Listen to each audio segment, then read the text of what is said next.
विशेष आजचा सवाल आहे. प्रश्नच तसा चिघळला आहे. मुख्यमंत्र्यांनी एकतर्फी संप करी शेतकरी संप मागे घेणार असल्याची घोषणा केली आणि एकच गदारोळ झाला. मुख्यमंत्र्यांनी जी आश्वासनं दिली ती कागदावरची आश्वासनं प्रत्यक्षात कधी येतील यावर अनेक शेतकरी नेत्यांचा, संघटनांचा, शेतकऱ्यांचा विश्वास नाही आहे. त्यामुळे सध्या परिस्थिती अशी आहे, सकाळपासून संप मागे झाला ही बातमी आल्यानंतर संप उलट चिघळलेला आहे. अनेक ठिकाणी संपाचं लोण हे वाढतं आहे. आता संप उत्तर महाराष्ट्रामध्ये अधिक वाढलेला आहे आणि जिथं तो सुरू होता तिथं संघटनांमध्ये फूट पडलेली आहे. म्हणजेच काय, मुख्यमंत्र्यांनी संप फोडलाय की काय अशी शक्यता निर्माण झालेली आहे. म्हणूनच शेतकरी संभ्रमावस्थेत आहे. मुख्यमंत्र्यांनी ज्यांना आश्वासनं दिली त्या नेत्यांचं समाजामध्ये स्टँडिंग काय, त्यांचा लौकिक काय, त्यांची प्रतिष्ठा काय असा प्रश्न विचारला चाललाय. राजू शेट्टी असतील, रघुनाथदादा पाटील असतील, विजय जावंदिया असतील, असे जे ज्येष्ठ शेतकरी नेते आहेत ते म्हणतायत मुख्यमंत्री जी आश्वासनं सांगतायत ती आश्वासनं तर आधीच्या चर्चांमध्ये सुद्धा होती. मग यात नवीन ते काय? 31 ऑक्टोबरपर्यंत आम्ही कर्जमाफीचा निर्णय घेऊ दिली कुठे आहे आणि मग एवढाच आपण का संयम सोडला असा प्रश्न जे ज्येष्ठ शेतकरी नेते आहेत ते जयाजी सूर्यवंशींसारख्या नेत्यांना विचारतायत. तुम्हाला एवढी घाई का नडली? आणि शेतकऱ्यांचे प्रतिनिधी म्हणून राज्य मंत्रिमंडळात जे कृषी राज्यमंत्री आहेत सदाभाऊ खोत, ते स्वाभिमानी शेतकरी संघटनेचे सुद्धा नेते आहेत. त्यांना एवढं मध्यस्थी करण्याची का घाई झाली होती की त्यांनी जयाजी सूर्यवंशी असतील, इतर नेते असतील यांना तातडीनं मध्यरात्री वर्षा बंगल्यावरती बोलवून घेतलं आणि सकाळी 3:45 पर्यंत बैठक करून निर्णय घ्यायला लावला. असं काय झालं? ही रात्र वैऱ्याची तर ठरली नाही ना असं शेतकऱ्यांना वाटतंय. यावरच आहे आपला आजचा सवाल. हा विशेष आजचा सवाल आहे. आपला आजचा सवाल बघा.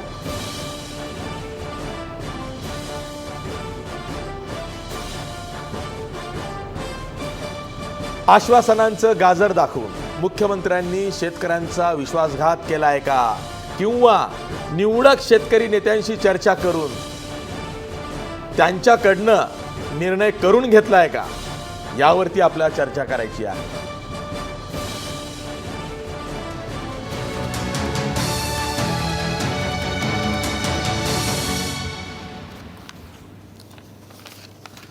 मुख्यमंत्र्यांनी बरीच आश्वासनं दिली. ती निवडक शेतकरी नेत्यांना दिली. त्यामध्ये काही संघटनांचे प्रतिनिधी होते. जयाजी सूर्यवंशी यांचा चेहरा दाखवला गेला. त्यांच्याशी चर्चा करून निर्णय घेतला. आता जयाजी सूर्यवंशी कोण असा प्रश्न अनेक शेतकरी नेते संघटना विचारतायत की त्यांना सर्वाधिकार कोणी दिले मुख्यमंत्र्यांबरोबर चर्चा करण्याचे, आणि मुख्यमंत्र्यांनी त्यांच्याबरोबर चर्चा करून हे सगळा निर्णय, आश्वासनं आणि संप मागे घेण्याचा निर्णय हा शेतकऱ्यांवरती लादलाय का अशी ही चर्चा सुरू झाली आहे. मुख्यमंत्र्यांनी काय काय घोषणा केल्या, काय काय आश्वासनं दिली याची जर का आपण ठळक मुद्दे बघितले तर ते असे आहेत. अल्पभूधारक थकीत कर्ज असलेल्या शेतकऱ्यांना आम्ही 31 ऑक्टोबरपर्यंत कर्जमाफी देण्याचा निर्णय घेऊ. हमी भावापेक्षा कमी भाव देणे हा फौजदारी गुन्हा ठरेल असा कायदा आणू. राज्य कृषी मूल्य आयोगाचं गठन करू म्हणजे स्थापन करू. दुधाचे भाव वाढण्यासंदर्भात निर्णय घेण्यात येईल. किंमत 20 जूनपर्यंत निर्णय घेईल किंमत वाढीचा. दुधाच्या भावासंदर्भात तटस्थ निरीक्षक नेमू. वाढीव वीज बिलाचा पुनर्विचार करू. थकीत बिलाचे व्याज, दंडव्याज रद्द करण्याचा निर्णय घेऊ. शीतगृह साखळी निर्माण करणार. नाशवंत शेतमालासाठी प्रक्रिया उद्योग आणणार. शेतकऱ्यांवर जे गुन्हे दाखल झालेले आहेत ते गुन्हे मागे घेतले जातील. मात्र गुंडांवरचे गुन्हे, मग ते शेतकरी जरी असतील तरी ते मागे घेतले जाणार नाहीत. आंदोलनादरम्यान मृत्युमुखी पडलेल्या अशोक मोरे यांच्या कुटुंबियांना आर्थिक मदत देणार. हे जी सगळे आश्वासनांची खैरात आहे यापैकी फक्त शेवटचं, मृत्युमुखी पडले जे आंदोलनामध्ये अशोक मोरे यांच्या कुटुंबियांना आर्थिक मदत देणार, हाच एक मुख्यमंत्र्यांचा निर्णय आहे. इतर निर्णयांना कॅबिनेटची मंजुरी लागणार आहे. जो कर्जमाफीचा निर्णय आहे तो 31 ऑक्टोबरपर्यंत घेऊ आणखी 4 महिने, मग याच्यासाठी का केला होता अट्टाहास संपाचा, असा प्रश्न विचारला जातोय. याच विषयावरती आपल्याला आज चर्चा करायची आहे. आपल्यासोबत नामवंत पाहुणे आहेत. आपल्या स्टुडिओमध्ये आहेत प्राध्यापक अजित नवले, जे किसान सभेचे राज्य सरचिटणीस आहेत. आपल्यासोबत बँकिंग तज्ज्ञ आहेत विश्वास उडगी. त्याचबरोबर आपल्यासोबत द वीक या देशातल्या सर्वाधिक खपाच्या साप्ताहिकाचे स्पेशल करस्पॉन्डंट आहेत निरंजन टकले. मी विश्वास उडगी सरांना यासाठी आज बोलावलेलं आहे की ते खूप उत्तम पद्धतीनं सांगू शकतात की बड्या उद्योजकांना सरकार कशी कर्जमाफी देतं, बड्या उद्योजकांच्या कर्जांचं कसं पुनर्गठन तात्काळ होतं, बड्या उद्योजकांसाठी राष्ट्रीयकृत बँका कशा झुकतात, बड्या उद्योजकांना कसं सरकार रेड कार्पेट टाकतं, बड्या उद्योगांचे जे घोटाळे असतात ते कसं सरकार बेमालूमपणे झाकून नेतं आणि शेतकऱ्यांच्या बाबतीत सरकार का निर्णय घेत नाही, हे विश्वास उडगी सांगणार आहेत. निरंजन टकले आपल्याला माहीत आहे की राष्ट्रीय स्तरावरती पत्रकारिता करतात, परंतु ग्रामीण भागामध्ये शेतीच्या संदर्भातला म्हणजे खास करून नाशिक विभागामध्ये त्यांनी 20 वर्षाहून अधिक पत्रकारिता केलेली आहे. शेतीचे प्रश्न जवळून बघितलेले आहेत आणि जे शेतकरी नेते सध्या संपावर आहेत त्यातल्या बहुतेकांशी त्यांचा चांगला राबता आहे. त्यामुळं या शेतकरी नेत्यांचं अंतरंग ते चांगले जाणून आहेत. काही अर्ध्या हळकुंडानं पिवळे जे शेतकरी नेते आहेत ना, ज्यांना मुख्यमंत्र्यांबरोबर चर्चा करायला मिळते आहे म्हणून फार आनंद झाला आणि त्यांनी हा घाईघाईत निर्णय घेतला, त्यांनाही ते काही खडे बोल सुनावणार आहेत म्हणून निरंजन टकले सुद्धा आलेले आहेत. मी चर्चेला सुरुवात करतो प्राध्यापक अजित नवले तुमच्यापासनं. या चर्चेमध्ये थोड्याच वेळात जयाजी सूर्यवंशी जे किसान क्रांतीचे नेते आहेत, ज्यांच्यामुळं हा निर्णय झालेला आहे संप मागे घेण्याचा, ते सुद्धा चर्चेला येणार आहेत. त्याचबरोबर बळीराजा शेतकरी संघटनेचे संजय पाटील सुद्धा या चर्चेत असणार आहे. पण आधी मी अजित नवले तुमच्याकडे येतो. तुम्ही काल मुख्यमंत्र्यांबरोबरच्या बैठकीत होतात. तुम्ही त्या बैठकीतून मुख्यमंत्र्यांशी भांडून बाहेर पडलात. असं काय या बैठकीत झालं की तुम्हाला मुख्यमंत्र्यांची आश्वासनं पटली नाहीत, मुख्यमंत्र्यांना अविश्वास दाखवून तुम्ही बहिष्कार घातला बैठकीवर? काल संपूर्ण रात्रभर जी बैठक झाली त्या बैठकीला मी पूर्ण वेळ हजर होतो. या बैठकीमध्ये शेतकऱ्यांच्या कर्जमाफीचा मुद्दा हा दुय्यम स्तरावर चर्चेला आला. मुळात महाराष्ट्रामध्ये याच कर्जाच्या प्रश्नाभोवती संबंध महाराष्ट्रभर शेतकऱ्यांचा असंतोष हा भडकलेला आहे आणि शेतकऱ्यांचं सगळं कर्ज माफ करा या मागणीभोवती हा संप केंद्रित झालेला होता आणि म्हणून याच्याबद्दल निर्णय होणं हे प्राधान्यानं अपेक्षित होतं. महाराष्ट्राचे मुख्यमंत्री मात्र कर्जाच्या बाबत कोणत्याही प्रकारचं ठोस आश्वासन द्यायला तयार नव्हते. आम्ही तत्वतः कर्जाला मंजुरी देतो, कर्जमाफीला मंजुरी देतो, अशा प्रकारची भाषा ते करत होते. खूप चर्चा झाली, खूप आपण त्यांना प्रेस केल्यानंतर मग ते जरा असं म्हणायला लागले की आपण अल्पभूधारक शेतकऱ्यांना तत्वतः मान्यता वगैरे देऊ, परंतु ठोसपणाने कोणत्या शेतकऱ्याला किती कर्जमाफी देणार, या विभागातल्या किती देणार, याबाबत कोणताही प्रस्ताव ते द्यायला तयार नव्हते. उलट ते असं म्हणत होते की आम्हाला 4 महिने द्या, आम्ही एक समिती गठीत करू, ही समिती अभ्यास करेल आणि अभ्यास करून मग त्याच्यावर कोणाला कर्जमाफी देता येईल कोणाला नाही देता येईल हे 4 महिन्यानंतर आम्ही ठरवू. हे तर ते अगोदर पण सांगत होते. यात नवीन ते काय सांगत होते? काही नाही. दुसरा पेन्शनचा मुद्दा होता शेतकऱ्यांच्या. त्यांनी स्पष्टपणाने सांगितलं की आम्हाला शेतकऱ्यांना कोणत्याही प्रकारचं पेन्शन देता येणार नाही. स्वामीनाथन आयोगाच्या शिफारशींचा विषय सबंध रात्रीच्या बैठकीमध्ये एकदा सुद्धा चर्चेला निघालेला नाही. त्याच्यामधल्या कोणत्याही शिफारसी मान्य करण्याचा प्रश्न त्यांनी उपस्थित केलेला नाही. दुधाच्या बद्दल सुद्धा आपण बघू, समिती नेमू, त्रयस्थ निरीक्षक नेमू, मग आपण पाहू, कोणतंही ठोस आश्वासन मुख्यमंत्री द्यायला तयार नाही. अशा अवस्थेमध्ये आमच्याबरोबर आलेले जे बाकी नेते होते ते मात्र संप कुठेतरी मागे घ्यावा या मनस्थितीमध्ये अगदी मीटिंगच्या सुरुवातीपासून पोहोचलेले होते. खरं तर ते मीटिंगला येण्यापूर्वीच आमची जी माहिती आहे ते सदाभाऊ खोत यांच्याकडे थांबलेले होते. तिथे अगोदर बैठक झालेली होती आणि मग तिथे काहीतरी ठरल्यानंतर मग एक फॉर्मॅलिटी म्हणून कदाचित ते वर्षा बंगल्यावर आलेत की काय, अशा प्रकारची शंका अगदी सुरुवातीपासून आम्हाला वाटत होती. आणि म्हणून शेतकऱ्यांना कर्जमाफी मिळणार नाहीये, बाकी कोणत्या मागण्या मान्य होणार नाहीये, त्यामुळे तडजोड करण्याचा प्रश्न नव्हता. शेतकऱ्यांच्या बद्दल आत्ता त्यांनी जे सांगितलंय की आम्ही अल्पभूधारक शेतकऱ्यांना कर्जमाफीचा विचार करू. अल्पभूधारक शेतकऱ्यांच्या बद्दल तुम्ही विचार करताय, मराठवाड्यामध्ये विदर्भामध्ये मोठ्या प्रमाणात कोरडवाहू शेती आहे आणि ते अल्पभूधारक शेतकरी नाही आहे. त्यांच्याकडे 20 एकरची जमीन आहे, परंतु त्याच्यातून निघणारं जे उत्पादन आहे, हे उत्पन्न आहे, त्याच्यामुळे तेच शेतकरी सर्वात जास्त कर्जबाजारी आहेत. त्यांनाच सर्वात जास्त मदतीची गरज आहे. तुम्ही अल्पभूधारक शेतकऱ्यांना कर्जमाफी देणार असं तत्वता वगैरे तुम्ही जे काय म्हणतायत, याचा अर्थ हे सगळे करोडो शेतकरी त्याच्यापासून वंचित राहणार आहे. बरं, जे काही अल्पभूधारक शेतकऱ्यांना थकबाकी देत आहेत त्याच्यामध्ये ते म्हणतायत की ते थकीत असतील तर देणार. पश्चिम महाराष्ट्रामध्ये जे काही अल्पभूधारक शेतकरी आहे ते थकीत नाही आहेत, ते रेग्युलर कर्ज भरतायत. याचा अर्थ तुम्हाला काहीही द्यायचं नाहीये, वेळ मारून न्यायची आहे, संप फोडायचा आहे. हे सहन करणं माझ्याच्यानं शक्य नव्हतं. महाराष्ट्र राज्य किसान सभेच्या वतीनं मी त्या बैठकीतून बाहेर पडलो. सकाळी 4 वाजता पहाटे बाहेर प्रेस होती, मी तिथेच प्रेसला आपली भूमिका मांडली.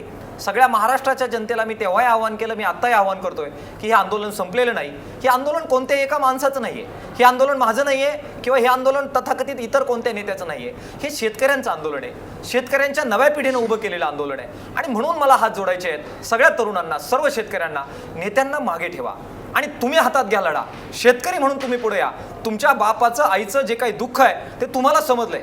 तुमच्या आईला, तुमच्या बापाला कोणी लुटलं हे तुम्हाला समजलंय, आणि म्हणून तुम्ही तो लढा पुढे घेऊन जा, हा संप मागे घेऊ नका. अशा प्रकारचं आव्हान 4 वाजताही मी केलं, आत्ताही करतोय. आणि आनंदाची गोष्ट मला आपल्याला सांगितली पाहिजे की मी तेव्हाही म्हटलं होतं की सगळे जे काही प्रस्थापित शेतकरी नेते आहेत, मग ते राजू शेट्टी साहेब असतील, रघुनाथदादा पाटील असतील, विजय जावंदे असतील, आमदार बच्चू कडू असतील, डॉक्टर अशोक ढवळे असतील, त्याचबरोबर जे शेतकरी विचारवंत आहे, बुधाजीराव मुळीक असतील किंवा बाकी आपले नेते असतील, ह्या सगळ्यांना मी विनंती करतोय की त्यांनी आता एकत्र यावं, या संपाचं नेतृत्व करावं, या लढ्याचं नेतृत्व करावं. आपले झेंडे, आपले बॅनर हे दुय्यम आहेत, हे सगळे बाजूला टाकत ह्या संपाला, ह्या लढ्याला त्यांनी दिशा द्यावी. या प्रकारचे आमचे प्रयत्न आता सुरू झालेले आहेत. मी निरंजन टकले यांच्याकडे जातोय. निरंजन टकले, मला ही शंका खरं तर गेल्या 8 दिवसापासून येत होती. मराठा मोर्चाच्या धर्तीवरती किसान क्रांती मोर्चे आम्ही काढू आणि त्यातनं संप घडवून आणू असं जेव्हा जयाजी सूर्यवंशी म्हणाले होते, तेव्हाच मला कुठेतरी शंका आली की जर का मराठा क्रांती मोर्चाच्या धर्तीवरती हा शेतकऱ्यांचा संप होणार असेल तर या संपाला कोणाचंही नेतृत्व नाही. नेतृत्व नाही ही चांगली बाब आहे, पण ते नेतृत्व सक्षम नाही आहे. असं नेतृत्व जे भाजपच्या संपर्कात आहे आणि तेच स्वतःचं पुढं घोडं दामटत असेल आणि मी नेतृत्व करतोय असं दाखवत असेल, तर मग असे जे संप असतात ते फसतात. आज तेच झालेलं आहे. जयाजी सूर्यवंशी हे पुढे होते, आज ते कुठं आहेत तर ते भाजपमध्येच आहेत. भाजपच्या तिकीटसाठी पैठणमधून इच्छुक होते. नंतर संदीप गिड्डे नावाचा माणूस तिथं आहे. हा संदीप गिड्डे मला माहिती आहे, कारण हा मला भेटलेला आहे मराठा मोर्चाच्या दरम्यान. मला मराठा जातीपातीचं जास्त समीकरणं कळतात म्हणून माझ्याकडनं माहिती घ्यायला हा आला होता. आणि आल्यानंतर माझ्याशी 1 तास त्यानं चर्चा केली आणि माझ्या लक्षात आलं की हा वेगळ्या मानसिकतेचा माणूस आहे, हा एक घुसखोर आहे, हा जाणीवपूर्वक पेरलेला आहे. आणि म्हणून मग मला कुठेतरी असं वाटलं की या माणसाचे क्रिडेन्शियल्स चेक केले पाहिजे. हा नेमका कोण आहे. आणि यासंबंधी जे मराठा समाजाचे राजेंद्र कोंडरे असेल, इंद्रजित सावंत असेल, असे जे नेते आहेत, मी त्यांना असं सांगितलं की बाबा, मराठा समाजाच्या मोर्चाच्या समन्वयकांमध्ये मी एक आहे म्हणून हा मुंबईतल्या पत्रकारांना भेटतोय, मुलाखती देतोय, तर हा संदीप गिड्डे कोण आहे तुम्ही जरा माहिती काढा. मी फक्त एवढंच म्हणालो. 3ऱ्याच दिवशी बातमी आली की कोल्हापूरच्या मराठा क्रांती मोर्चाच्या बैठकीत संदीप गिड्डे यांना लोकांनी प्रचंड मारहाण केली. का तर हा तोतया आहे म्हणून. आज हेच संदीप गिड्डे पुणतांब्यामध्ये काय करतायत या शेतकरी संपामध्ये. काय या माणसाची प्रतिष्ठा आहे, काय लौकिक आहे की हा कराडमधून निघतो आणि पुणतांब्याच्या व्यासपीठावरती बसतो आणि याच्या हातात सूत्र जातात आणि हा सरकारचा कुठेतरी एजंट म्हणून त्या संपात उतरतो. अशा ज्या गोष्टी होतात ह्या जाणीवपूर्वक केल्या जातात असं वाटतं का निरंजन टकले? 100%. म्हणजे जयाजी सूर्यवंशी पैठणचे पुणतांब्यामध्ये दिसतात, गिड्डे कराडमधून येतात आणि पुणतांब्यामध्ये व्यासपीठावर दिसतात. याच्या मागे अशी एक आयडियॉलॉजी आहे. आणि मला आत्ता इथं मुद्दाम हे सांगायचं आहे की बाळासाहेब देवरसांना सरसंघचालक असताना बलराज मधोकांनी एक लेखी पत्र लिहून कळवलं होतं की ज्या ज्या वेळेला जनतेमध्ये असंतोष निर्माण होतो त्यावेळेला संघाच्याच माणसांतर्फे जर का त्या विषयावरती काही आंदोलन करून घेतलं गेलं तर ते संघाच्याच पेरीफेरीमध्ये राहतं, संघाच्याच त्या अंगणामध्ये राहतं आणि मग हवं त्यावेळेला त्यांना सरसंघचालकांनी शिट्टी वाजवली की सगळेजण शांत होऊ शकतात. तर या स्ट्रॅटेजीवरती येणाऱ्या काळामधली सुद्धा आंदोलनं केली जावी. या लेखी पत्राच्याच आधारावरच्या पुढच्या सगळ्या स्ट्रॅटेजीज झाल्या. म्हणजे वाजपेयींच्या काळामध्ये सुद्धा असंच होतं की त्यावेळेला स्वदेशी जागरण मंच आंदोलन करत होता लिबरलायझेशनच्या पॉलिसीच्या विरोधामध्ये, कारण की हा संपूर्ण वाद स्वतःच्या अंगणात स्वतःच्या कुंपणामध्ये ठेवण्याचं हे त्यांना प्रशिक्षण मिळालेलं होतं. आज जयाजी सूर्यवंशी हे पैठण विधानसभा मतदारसंघाचे गेल्या वेळेचे इच्छुक, याही वेळेला इच्छुक असलेले आणि गिड्डे हे दोघं जण या व्यासपीठांवर दिसतात. यांच्याशीच चर्चा केली जाते आणि यांच्याशीच सांगितलेला तोडगा हा मान्य करून त्यावरती हा संप मिटला असं आंदोलक नाही, असं मुख्यमंत्री जाहीर करतात. म्हणजे मुळात संप मिटला हे किंवा संप मागे घेतोय ही घोषणा कोणी केली पाहिजे, तर ही शेतकऱ्यांनी केली पाहिजे. आंदोलनकर्ते शेतकरी करत नाहीयेत. ही घोषणा मुख्यमंत्र्यांतर्फे केली जाते. दुसरी गोष्ट अशी आहे की मगाशी नवले साहेब असं म्हटले की हा शेतकऱ्यांचा संप आहे. मला असं वाटतं की हा माझाही संप आहे, हा शहरातल्या प्रत्येक माणसाचा सुद्धा संप आहे आणि शहरातल्या माणसांना तसं वाटायला हवं. साधी उदाहरण म्हणून सांगतो की 6,240 रुपयाचा हमीभाव द्यावा अशी शिफारस असताना 5,050चा हमीभाव तुरीसाठी दिला जातो. याचा अर्थ उत्पादन खर्चापेक्षा कमी किंमत हमीभाव म्हणून दिली जाते आणि हमीभावापेक्षाही कमी किमतीला त्याला विकायला भाग पाडलं जातं. त्या शेतकऱ्याचं रक्त मी माझ्यासारखा शहरी माणूस रोज पितो आहे. त्या वर्णांमधून, त्या डाळीमधून, त्या प्रत्येक गोष्टीमधून. या कृतज्ञतेला या शहरी माणसांनी सुद्धा कधीतरी झटकायला हवं आणि या शेतकऱ्यांच्या आंदोलनासाठी स्वतः ॲक्टिव्हली समर्थन करण्यासाठी म्हणून बाहेर यायला हवं आहे. अगदी बरोबर आहे निरंजन. सारखीच व्यथा की माझे आई वडील दोघेही शेतकरी आहे. गावी जेव्हा मी सणासुदीला जातो तेव्हा मी चोरासारखा जातो, कारण गावात कुठेतरी आत्महत्या झालेली असते, कुठेतरी नातलग कर्जापायी गेलेला असतो आणि विदर्भात तर एवढा आत्महत्यांचं लोन आहे की प्रत्येक गावोगावी तुम्हाला आत्महत्या दिसतात, तुमच्या भाऊबंदकीमध्ये आत्महत्या झालेल्या दिसतात. अशा वेळी सणासुदीला सुद्धा जाताना चोरासारखं जावं लागतं आणि 2 दिवसात चोरासारखं परत यावं लागतं. कोणाच्या घरी जाऊन बसायची, चहा प्यायची सुद्धा तिथे हिंमत होत नाही, कारण सगळेच कर्जबाजारी आहेत आणि त्यांच्यासोबत आपण बोलणार तरी काय आणि त्यांना न्याय मिळवून देण्यासाठी आपण करणार काय. जसं तू म्हणालास, खरंच आपले नैतिक कर्तव्य आहे की या शेतकरी संपाला निदान सहानुभूतीपूर्वक तरी आपण बघितलं पाहिजे. संप हा वेदनादायी आहे तो या अर्थानं आहे की हा संप होतोय, तो शेतकरी इतका उद्विग्न झालेला आहे, तो व्यवस्थेशी झगडता इतका कफल्लक झालेला आहे मानसिकतेच्या दृष्टीनं की त्याला आता कुठला पर्यायच उरलेला नाही, म्हणून तो रस्त्यावरती उतरलेला आहे. म्हणून तो त्याच्या दुधाची असेल, कांद्याची असेल, टमाट्याची असेल नासाडी करतोय. पण त्याचा चुकीचा अर्थ शहरी भागातला मध्यमवर्गीय जेव्हा घेतो तेव्हा खरंच वाईट वाटतंय. मी जाणार आहे बँकिंग तज्ज्ञ विश्वास उडगी यांच्याकडं.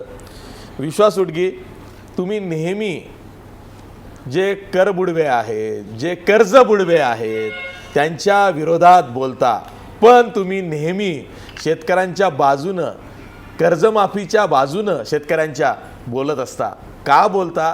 तर तुम्ही बँकिंग व्यवहार खूप जवळून बघता, इथले सगळे घोटाळे जवळून बघता आणि मग तुम्हाला असं वाटतं की अरे हा शेतकरी आणि त्याची कर्जाची रक्कम तर ही फार माफक आहे, ती सुद्धा हे देताना राजकारण करतात, म्हणून तुम्ही उद्विग्न होता, चिडता.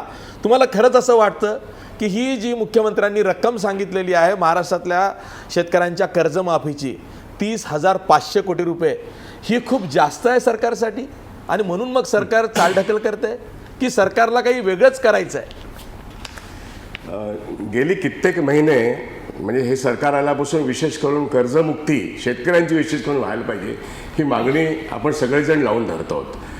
आणि एका बाजूने कर्ज बुडवे जे मोठे आहेत या देशातले फार मोठे मोठे कॉर्पोरेट्स ज्यांनी कर्ज बुडवली आहेत त्यांची कर्ज वसुली झाली पाहिजे, कारण का त्यांच्यामुळे बँका बुडायला लागलेल्या आहेत.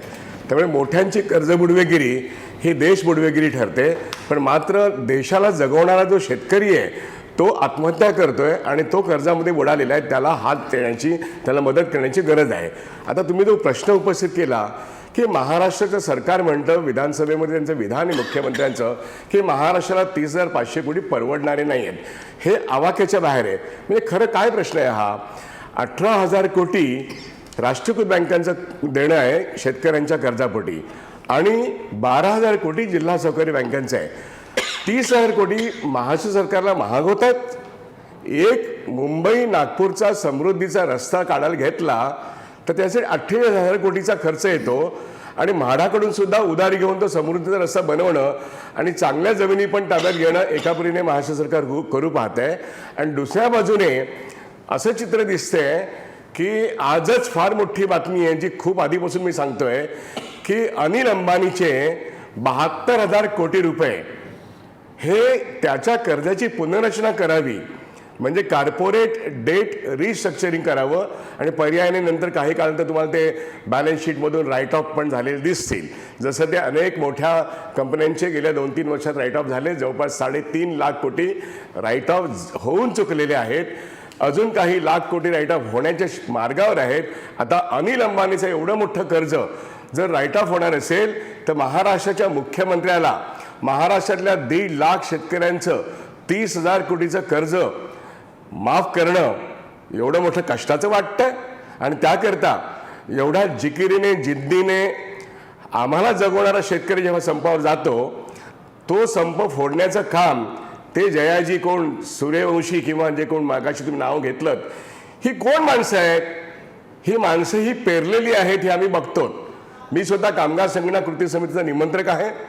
आमच्या इकडे सुद्धा काही संघटना अशा आहेत की मागच्या वर्षी आम्ही 2 सप्टेंबर 2016 देशव्यापी संप केला. भारतीय मजदूर संघाने ऐनवेळी पंतप्रधानांशी बोलून आणि लेबर मिनिस्टरशी बोलून स्वतः अंग काढून घेतलं. ही त्यांची नीती आहे. त्यामुळे हे संप फोडेगिरी करणं आणि कामगार वर्गामध्ये RSS स्वतःचं एक विंग तिथे टाकतं आणि अशा तऱ्हेने नेहमीच समाजाची विभागणी करणाऱ्या गोष्टी ते करतायत. पण मी तुम्हाला सांगू इच्छितो, 1 जूनला शेतकऱ्यांचा संप अतिशय यशस्वीपणे चालला असताना आम्ही कामगार वर्गाचे जे प्रतिनिधी आहोत महाराष्ट्रामध्ये, कामगार संघटना संयुक्त कृती समिती म्हणून आम्ही ताबडतोब निर्णय घेतला की 1 तारखेला सुरू झालेला संप हा न्याय्य मागण्यांसाठी आहे आणि त्या न्याय्य मागण्या केवळ शेतकऱ्यांच्या नसून त्या देशहिताच्या आहेत, त्या शहरी जनतेच्या हिताच्या सुद्धा आहेत. त्यामुळे कामगार संघटना कृती समितीने आज दुपारी 4:30 वाजता वीर कोतवाल उद्यान म्हणजे प्लाझा समोर सगळ्या कामगार संघटनेच्या नेत्यांनी तिथे निदर्शन करून या संपाला पाठिंबा देण्याचं ठरवलं. त्याचबरोबर लगोलग महाराष्ट्रातल्या सगळ्या कामगार संघटना जिल्ह्याला त्या ठिकाणी निदर्शनं करून शेतकऱ्यांच्या किसान सभेच्या एकूणच कार्यक्रमाला पाठिंबा देत आहेत. कारण मुख्य मागणी काय की डॉक्टर स्वामीनाथन कमिशनच्या आयोगाच्या शिफारशी ज्या खरं तर काँग्रेस सरकारने आणल्या पण शिफारशी अंमलात आणलेल्या नाही आहेत, त्या शिफारशी जर अंमलात आणल्या तर शेतीची आजची जी दुरवस्था आहे ही दुरवस्था नष्ट होऊन शेती आणि शेतीपूरक व्यवसाय जे आहेत हे ऊर्जितावस्थेला येतील अशा त्यांच्या सूचना आहेत. आणि त्याचबरोबर त्यांनी पीक बियाणं बी बियाणं यासाठी बँकांनी किती कर्ज द्यावं, कसं कर्ज द्यावं, सौर ऊर्जेचा प्रश्न आहे, खतांचा प्रश्न आहे, याविषयी हा अहवाल विस्तृतपणे मांडणी करतोय. आणि म्हणून शेतकऱ्यांच्या ऊर्जितावस्थेसाठी हा स्वामीनाथन आयोग संपूर्ण देशाने स्वीकारला पाहिजे. दुर्दैवाने मोदी सरकार शब्द उच्चारत नाहीत, ते स्वामीनाथन हा शब्द पण उच्चारत नाहीत. आज स्वामीनाथन वयाच्या 90च्या जवळ आलेले आहेत. या देशातला एक महान पुरुष आज सारखं सांगतोय, अजूनही सांगतोय की या शिफारशीचा स्वीकार करा, देशातल्या शेती व्यवस्थेतला अरिष्ट दूर होईल. आणि मी बँकर म्हणून सांगतोय की बँकांमध्ये मॉनिटायझेशनच्या प्रक्रियेनंतर फार मोठ्या प्रमाणात म्हणजे 15 लाख कोटीचे नवीन डिपॉझिट्स आलेले आहेत. याचा वापर करून शेती कर्ज जे आहे ते महाराष्ट्राचं 30,000 कोटी रद्द होऊ शकतं, कर्जमुक्ती होऊ शकते.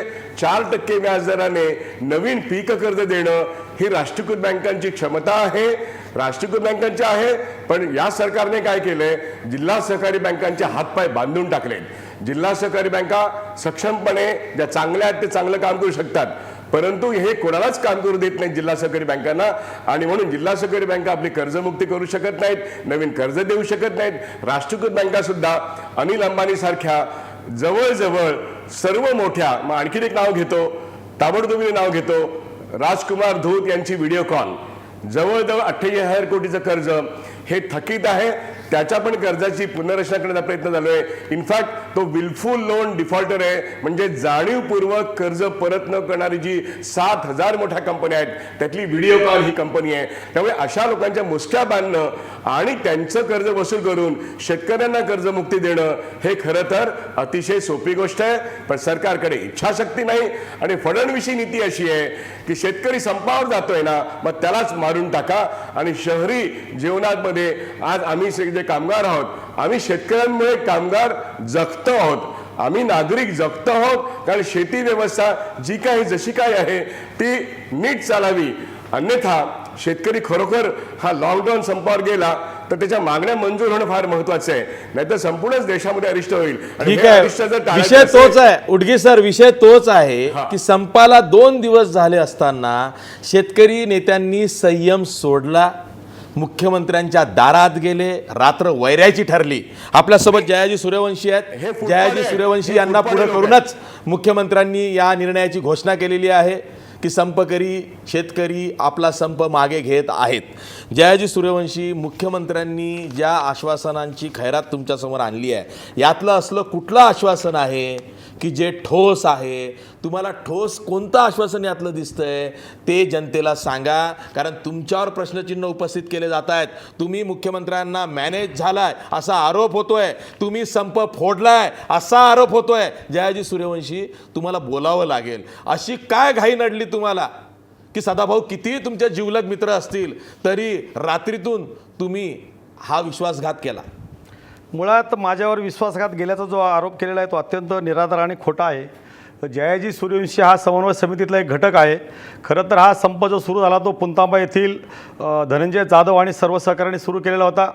त्यामध्ये आम्ही त्यातले घटक होतो आणि त्यांनी संप सुरू केल्यानंतर त्यांना पाठिंबा देण्याचं आम्ही काम केलं. आणि काम केल्यानंतर खरं तर संपूर्ण जी जबाबदारी ती पुणतांबा आणि पुणतांबा परिसरावर सगळ्यांचं लक्ष केंद्रित झालं होतं. आम्ही त्याच्यामध्ये नंतर जॉईन झालो. खरं तर आमची संघटना त्याच्यामध्ये फार उशिरा जॉईन झाली. आम्ही पुण्यातल्या 10 तारखेच्या बैठकीनंतर मी आणि संजय पाटील आम्ही नंतर त्याच्यामध्ये जॉईन झालो. नंतर तुम्ही ती हायजॅक केली. ऐकून घ्या, मी कुठलीही संघटना हायजॅक केली नाही. मी पुणतांब्याचा रहिवासी नाही आहे, मी औरंगाबादला संप असतो. हायजॅक केला? बिलकुल संप हायजॅक केलेला नाही आहे. कारण माझा कालच्या बैठकीमध्ये मी काय एकटा निर्णय घेतलेला नाही आहे. तो संपूर्ण निर्णय त्या ठिकाणी जे काय 12 शेतकरी उपस्थित होते, 12 प्रमुख उपस्थित होते, त्या सर्वांनी सामुदायिकरित्या घेतलेला आहे. माझा त्या संपामध्ये कुठलीही निर्णय प्रक्रियेची भूमिका नाही आहे.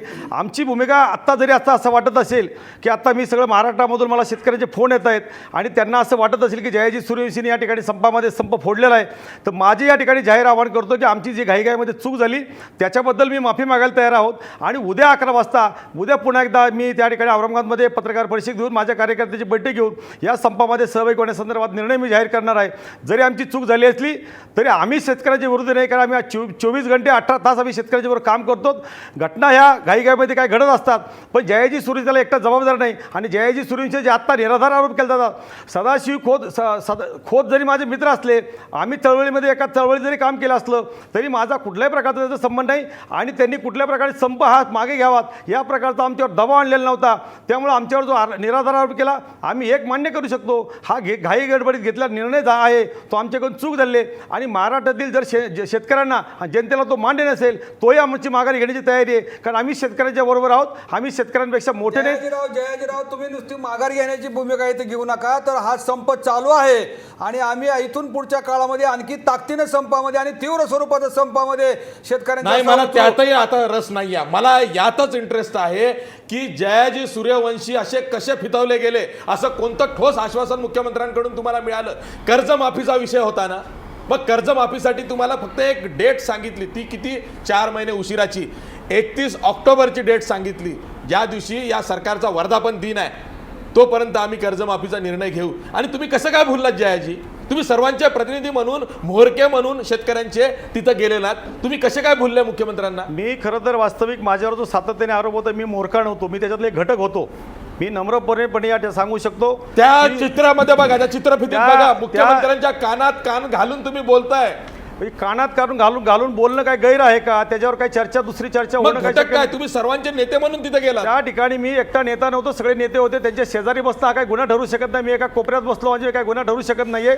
म्हणून मी आत्ता सांगितलं की जर या संपामध्ये जर शेतकऱ्यांना मान्य नसेल हा संप आम्ही घेतलेली कृती, तर हा संप आम्ही जो निर्णय घेतला, खरं तर आम्ही संप मागे घेतलेला नाही, आम्ही स्थगित केला होता की 4 महिन्यापुरतं सरकार जो निर्णय घेतोय त्याचा आपण वाट पाहू आणि त्याच्यानंतर काय करायचं आपण निर्णय डिक्लेअर मला करू. कोणतं ठोस आश्वासन मुख्यमंत्र्यांनी तुम्हाला दिलं की तुम्हाला स्थगित करावं वाटलं? त्याच्यामध्ये दुधाचे भाव वाढण्याचा निर्णय जो होता तो निर्णय घेतलेला आहे. वीज बिलाच्या संदर्भात जे वीज बिल वाढलेले आहे ते मागे घेण्याचा निर्णय घेतलेला आहे. राज्यामधील कृषी जो हे आहे मूल्य आयोग आयोग म्हणतात. त्याची स्थापना करण्याचा निर्णय घेतलेला आहे. हा, काय निर्णय घेतला? कॅबिनेट पाहिजे त्याला. कॅबिनेटमध्ये निर्णय घेऊन डिक्लेअर करणार आहे ते. आणि कर्जमाफीचं काय? कर्जमाफीच्या बाबतीमध्ये हमी अगोदर- भावाचं काय? एक मिनिट. तुरीचा एवढा घोटाळा झाला त्याचं काय? त्या तुरीच्या घोटाळ्यामध्ये माझी औरंगाबादच्या उच्च न्यायालयामध्ये सरकारच्या विरोधामध्ये याचिका चालू आहे. ती याचिका चालू राहणार आहे, कारण सर्वात जास्त तुरीच्या विरोधामध्ये मी महाराष्ट्रामध्ये संघर्ष केला. मी एकमेव कार्यकर्ता आहे आणि भारतीय जनता पक्षाच्या विरोधामध्ये सातत्याने लढा देणारा एकमेव कार्यकर्ता आहे. अशी जाधव आपल्या चॅनलवरून सातत्याने या सरकारवर ओरखाडे ओढण्याचं काम मी केलेलं आहे.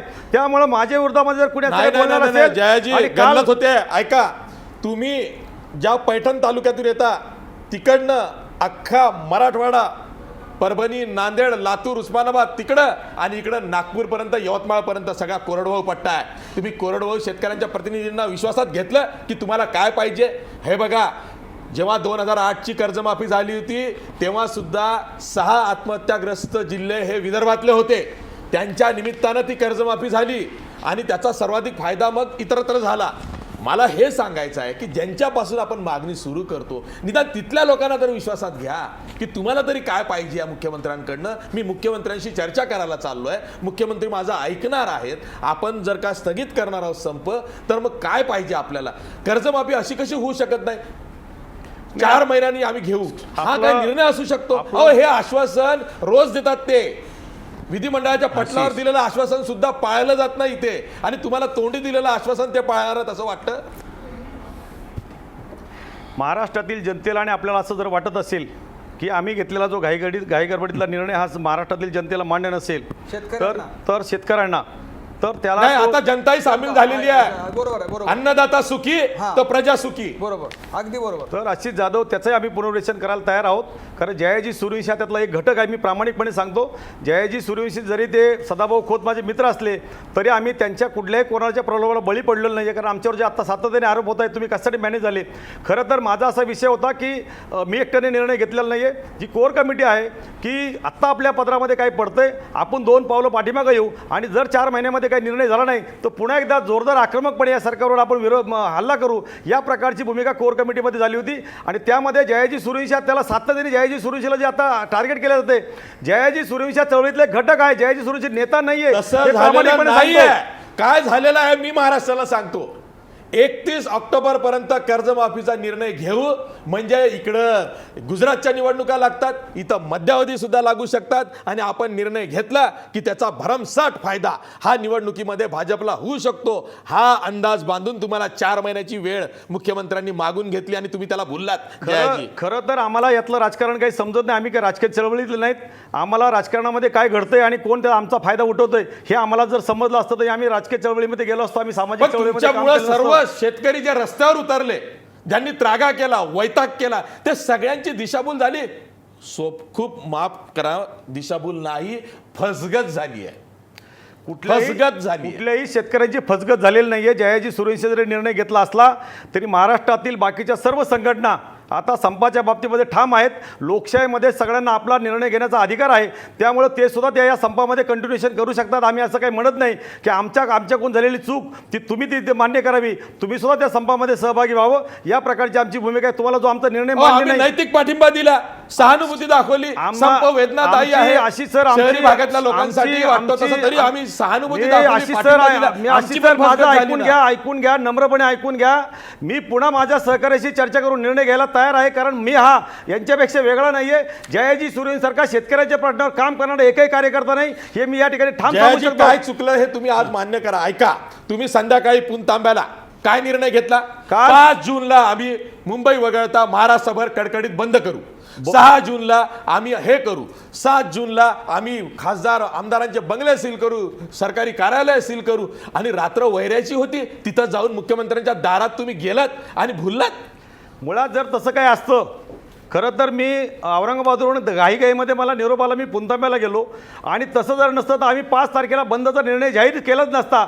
कारण काय झालं माहिती आहे का, की परत आम्हाला असं म्हणून आहे की शेतकऱ्यांना आम्ही बोलवलं होतं, शेतकरी आले नाही आहेत आणि त्याच्यामुळे आम्ही उशिरा 12 वाजेपर्यंत त्यांनी आमचे दरवाजे उघडे ठेवले. 3.5-4 तास याच्यावर चर्चा झाली. खरं तर हा संप आमचा निर्णय असा झाला होता की मुख्यमंत्र्यांना आम्ही विनंती केली की तुम्ही जे काय आम्हाला लिहून दिलेले ते लिहून द्या, आम्ही आमच्या गावाकडे जातो, पुणतांब्यामध्ये जातो, पुणतांब्यामध्ये आम्ही हा निर्णय त्यांना जाहीर करतो आणि नंतर निर्णय घेऊ. नाही, काल रात्री सुद्धा बैठकीची गरज नव्हती, पण मुख्यमंत्र्यांना आज बीडला जायचं होतं. स्वर्गीय गोपीनाथ मुंडे यांची 3री पुण्यतिथीचा तिथं कार्यक्रम आहे दिवसभर, म्हणून मुख्यमंत्र्यांना घाई होती. तुम्ही रात्री बेरात्री मिटिंग करता आणि पाहिजे तो तोडगा मुख्यमंत्र्यांना काढून देता. एवढा स्वाभिमान आपण गहाण टाकला. आज झाली असती मिटिंग, 1 दिवस उशीर झाला असता, काय बिघडलं असतं? नाही, बरोबर आहे आपलं म्हणणं. खरं तो घेतलेला घाईघाईमध्ये घेतलेला निर्णय आहे, त्याचा निश्चित आम्ही पुनर्विचार करून आम्ही महाराष्ट्रातील शेतकऱ्यांच्या बरोबर आहोत. हे मी आत्ता संजय पाटलाशी मी बोललेलो आहे, कारण मला शेतकऱ्यांच्या विरोधामध्ये जायचं नाही आणि मी शेतकऱ्यांच्या बरोबर राहणारा माणूस आहे. मुख्यमंत्री आमच्या दृष्टीने गौण विषय आहे आणि शेतकऱ्यांची कर्जमाफी झाली पाहिजे, शेतकऱ्यांना उत्पादन खर्च अधिक 50% हमी भाव मिळाला पाहिजे, याबद्दल आम्ही ठाम आहोत. आणि आत्ता जरी आमच्याकडून काही चूक झाली असली तरी आम्ही महाराष्ट्रातील जनतेला आम्ही माफी मागत आहे, मी या ठिकाणी महाराष्ट्रातील जनतेची. कारण आमचा जो निर्णय असेल तो आम्ही जनतेच्या बरोबर असू, शेतकऱ्याच्या बरोबर असू आणि निश्चितपणे मी तुम्हाला सांगतो की उद्या आपल्याला 11 वाजता आमचा निर्णय तुम्हाला योग्य आणि हा संदीप गिड्डे कोण आहे महाराष्ट्राला सांगा. हु इज संदीप गिड्डे? या संदीप गिड्डेने मराठा मोर्चामध्ये घुसखोरी करून मोठा गोलमाल करण्याचा प्रयत्न केला, म्हणून त्याला कोल्हापूरमध्ये कार्यकर्त्यांनी चोपला होता, त्याला बाजूला केला. संदीप गिड्डे कराडचा माणूस पुणतांब्यात काय करतोय? हु इज संदीप गिड्डे? संदीप गिड्डे कोण आहे मला अजिबात माहिती नाहीये. त्याचं कारण मी सरकारचा एजंट आहे. मी औरंगाबादमध्ये आरोप करतो, मला माहिती आहे. त्याचे सगळे क्रेडेन्शियल सर, मी औरंगाबादमध्ये राहतो आणि मला माहित नाही. मला फक्त शेतकरी चळवळीतले माणसं माहिती आहे. पुणतांब्याच्या व्यासपीठावरती सरकारचा एजंट म्हणून वावरला. मी शेतकरी चळवळीतले फक्त माणसं ओळखतो. मला त्याचा पहिला मी ज्या दिवशी पुणतांब्याला गेलो, पुण्याला जी बैठक झाली त्या बैठकीमध्ये मला संदीप गिड्डे नावाचा माणूस भेटला. त्याच्यापूर्वी मला हा कोण माणूस आहे याची मला माहिती नव्हती. तो लोकांना गाड्या घोड्या देतो, तो लोकांना पैसे देतो, म्हणून लोक त्याला मॅनेज होत आहेत. असं मराठा मोर्चामध्ये सुद्धा झालं, हेच त्यांनी या संपामध्ये सुद्धा केलं. तो सरकारचा एजंट आहे, तो सगळ्यांना भुलवतो आणि वर्षावर घेऊन जातो आणि तुम्ही जाता आणि भुलता आणि आज तुम्ही माफी मागताय. आम्ही वर्षावर गेलो, आम्ही काय भुललो वगैरे काही नाहीये. असे अनेक मुख्यमंत्री पाहिले, त्यामुळे आम्हाला काय त्या मुख्यमंत्र्याच्या बद्दल कौतुक नाहीये आणि आम्हाला बोलायचं काही कारण नाही. तरी मी आज सांगतो की शेतकऱ्याचं सर्वोच्च हित हे सगळ्यात महत्त्वाचं आहे. आणि आम्ही आता उद्या निश्चितपणे निर्णय घेऊ की महाराष्ट्रातील ज्या शेतकऱ्यांच्यावर आणि जनतेवर आम्ही आहोत, त्याच्यात कुठल्या प्रकारची तुम्ही शंका मानायला तयार नाही. आम्ही संप स्थगित केला आहे, संप मागे घेतलेला नव्हता. तो आम्ही 4 महिन्यासाठी पोस्टपोन केला होता. पण जर महाराष्ट्रातील शेतकऱ्यांना आणि जनतेला असं वाटत असेल की हा संप झाला पाहिजे तर त्यांच्याबरोबर आम्ही निश्चितपणे राहणार आहोत. संजय पाटील, तुम्ही सुद्धा होतात. तुम्ही काय मुग गिळून बसला होता तिथं? मी तुम्हाला सांगतो, आशिषजी, मला रात्री मुख्यमंत्र्याच्या वर्षा निवासस्थानी बैठक आहे. हे काल 7:30 वाजता मला फोन आला यांचा पुणतांब्यावरून. आम्ही निघालोय पुढं, तुम्ही या. माझं अंतर आहे माझ्या गावापासून मुंबईचं हे 7 ते 8 तासाचं. मी तरीसुद्धा गाडी घेऊन निघालो 7:30ला आणि मी रस्त्याने येत असताना पुण्यामध्ये माझ्यावर पाळत ठेवून जे पोलीस होते, त्या पोलिसांनी एक DYSP, 2 PI आणि काही फौज फाटा घेऊन 3 गाड्या घेऊन मला एक्सप्रेस हायवेवरती या पोलिसांनी अडवलं आणि रात्री 12:30 वाजता मला देहू रोडच्या पोलीस स्टेशनमध्ये नेऊन डांबला आशिषजी. आणि सकाळी मी त्यांना सांगत होतो, मी वर्षावरती 10 फोन लावले, जयाजीरावला फोन लावला, मी मुख्यमंत्र्यांच्या PAला फोन लावला, चंद्रकांतदादा पाटील महसूल मंत्री आहेत त्यांना फोन लावला की मला तिथं येऊ द्या, माझी भूमिका मांडायची आहे. आणि त्या पोलिसांना सुद्धा सांगितलं की माझ्यामुळे तिथं बैठकीमध्ये निर्णय विपरीत होऊ शकतो, तुम्ही मला सोडा. पण त्यांनी मला सोडलं नाही. मी त्या ठिकाणी 4:30 वाजता पोलिसांना काय करावं लागलं? कोण होतं याच्या मागं? याच्या मागं निश्चितपणानं या राज्याचे मुख्यमंत्री आणि कृषी राज्यमंत्री सदाभाऊ खोत यांचं षडयंत्र आहे. त्यांना माहीत होतं की संजय पाटील जर बैठकीमध्ये सामील झाला तर त्या ठिकाणी आपल्याला ही बैठक इथले कार्यकर्ते मॅनेज करता येणार नाहीत, हा संप मोडून काढता येणार नाही. याच्या अगोदर सुद्धा त्यांनी 2 दिवस आधी संप मोडून काढण्याचा प्रयत्न केला, संपात फूट पाडण्याचा प्रयत्न केला, 2 दिवस दडपशाही करण्याचा, संप जवळजवळ अपहरण करण्याचा प्रकार आहे हा. आमच्या संघटनेचे संस्थापक नाही, संप फोडण्यासाठी वाटेल ते सरकार करतंय. मला येऊ नाही दिलं त्यांनी वर्षावरती आणि त्याच्यामुळं हा निर्णय होऊ शकला. अशी जी मी जर रात्री वर्षभर असतो तर हा निर्णय या महाराष्ट्रातल्या शेतकऱ्यांच्या विरोधातला मी होऊ दिला नसता. मुख्यमंत्र्याला जा विचारला असता आणि त्यांना सांगितलं असतं की शेतकऱ्यांची सरसकट कर्जमाफी तुम्ही जाहीर करणार आहात का, स्वामीनाथन आयोगाचं तुम्ही काय करणार आहात, तुम्ही आज करा, अधिवेशन घ्यायची गरज नाही. तुम्ही अनेक कामासाठी ऑर्डिनन्स काढता, अध्यादेश काढता, तुम्ही अध्यादेश काढा, उद्याच्या उद्या मंत्रिमंडळाची बैठक लावा. अरे निर्णय विशेष करा. अधिवेशनाची मागणी केली हो काय विरोधकांनी, डोकं आपटलं त्या विधान भवनात, तरी सरकारनं ऐकलं नाही. जयाजी गेले आणि मुख्यमंत्र्यांकडनं पाहिजे त्या घेऊन आले आणि संप स्थगित म्हणाले. हा, आणि याच्यामध्ये मला माहित होतं की सदाभाऊ खोत हा या राज्यामध्ये मांडवली करण्यामध्ये माहीर आहे. त्यांनी अनेक राजकीय मांडवले केलेले आहेत. आज सुद्धा या राज्यातील शेतकऱ्यांचं अहित जे होतंय, यांचं नुकसान होतंय, शेतकरी देशोधडीला लागलाय, ते ह्या एजंट असणाऱ्या या सरकारच्या सदाभाऊ खोत सारख्या मंत्र्यांच्यामुळे लागलेला आहे. आणि म्हणून सदाभाऊ खोताने आणि मुख्यमंत्र्यांनी त्या ठिकाणी माझ्यावर पोलिसांना पाळत ठेवून मला पुण्याच्या तुरुंगात डांबलं आणि ह्या राज्यातील शेतकऱ्यांचा संप या काही लोकांना हाताशी धरून मॅनेज करून तो मोडून काढण्याचा प्रयत्न करून आशिषजी या ठिकाणी सांगतो, या राज्यातला शेतकऱ्यांचा तरुण मुलगा आज पेटून उठलेला आहे. हा संप हा संघटनांनी नाही, किसान क्रांती मोर्चाच्या कार्यकर्त्यांनी नाही, तर या राज्यातल्या लुटले गेलेल्या शेतकऱ्यांच्या तरुण मुलांनी हा संप हातामध्ये घेतलेला आहे. ठीक आणि हा आहे, मी शेतकरी निरंजन हे खरंच गंभीर आहे. संप फोडण्यासाठी वाटेल त्या थरावर सरकार जात आहे. अशा पद्धतीनं जर का संप फोडला जात असेल, तो मॅनेज केला जात असेल, नेत्यांना बोलवून काही नेत्यांना साईडला टाकून राजू शेट्टीला बोलायचं नाही. राजू शेट्टीने 9 दिवस आत्मक्लेश यात्रा काढली. मुंबईत येऊन तो माणूस परत गेला, पण त्याला मुख्यमंत्री भेटले नाही. कधी त्या विजय सावंत यांना विचारलं नाही की तुम्ही एवढे अर्थतज्ञ आहात, कृषी तज्ञ आहात, तुम्हाला काय वाटतं कृषी अर्थशास्त्राविषयी, काय कसं पाहिजे. कधी त्या रघुनाथ दादाशी चर्चा केली नाही, जयाजी सूर्यवंशी बरोबर चर्चा केली आणि निर्णय घ्यायला लावला. नाही, हे भयंकरच गंभीर आहे. म्हणजे संजय पाटलांनी आता जे काही सांगितलं की त्यांना डांबून ठेवलं गेलं, कुठला गुन्हा त्यांच्यावरती लावला होता, तो याचा अर्थ गुन्हा कुठलाही लावलेला नाही. पण याचा सरळ सरळ अर्थ होतो की एका शेतकरी नेत्याला ओलीस ठेवायचं आणि त्याच्या बदल्यामध्ये हव्या त्या मागण्या आपल्या सरकारने मागण्या करून, म्हणजे सरकार चालवणं एका गँग चालवण्याचा प्रकार आहे हा. अशा पद्धतीने जर का राज्याचा कारभार चालणार असेल, अशा पद्धतीने जर का लोकशाही पद्धतीने चालणारी रास्त मागण्या असलेली शेतकऱ्यांची आंदोलनं चिरडली जाणार असतील, तर याचा आणखीन काय कोणत्या शब्दामध्ये निषेध करावा हे सुद्धा समजेन असं होतं. हे अत्यंत गंभीर आहे. आणि विश्वास उडगी तुम्ही एवढी आंदोलनं केलीत, मुंबईच्या रस्त्यावरती कामगारांना घेऊन एवढी आंदोलनं केली, अशा पद्धतीचं वागणं सरकारचं नाही, हे सरकार गँगस्टर सारखं वागायला लागलेलं आहे. त्यामुळे महाराष्ट्राच्या जनतेने या शेतकरी संपाच्या निमित्ताने शेतकऱ्यांवरती सरकार अन्याय करते, तर देवेंद्र फडणवीसांचा राजीनामा मागणं हे सगळ्या विरोधी पक्षांचं एकमुखी मागणी असली पाहिजे. आणि याकरता शेतकरी आणि कामगार संघटना सर्वांनी मिळून महाराष्ट्र बंद पुकारण्याची गरज आहे. आणि मुख्यमंत्री फडणवीसांचा हा गँगस्टरिझम जो त्यांनी केलेला आहे, याबद्दल त्यांची माफी मागितली पाहिजे आणि एक विशेष अधिवेशन बोलून शेतकऱ्यांच्या कर्जमाफी प्रश्न सुटेपर्यंत आपल्याला हा विषय धरून द्यावा लागेल.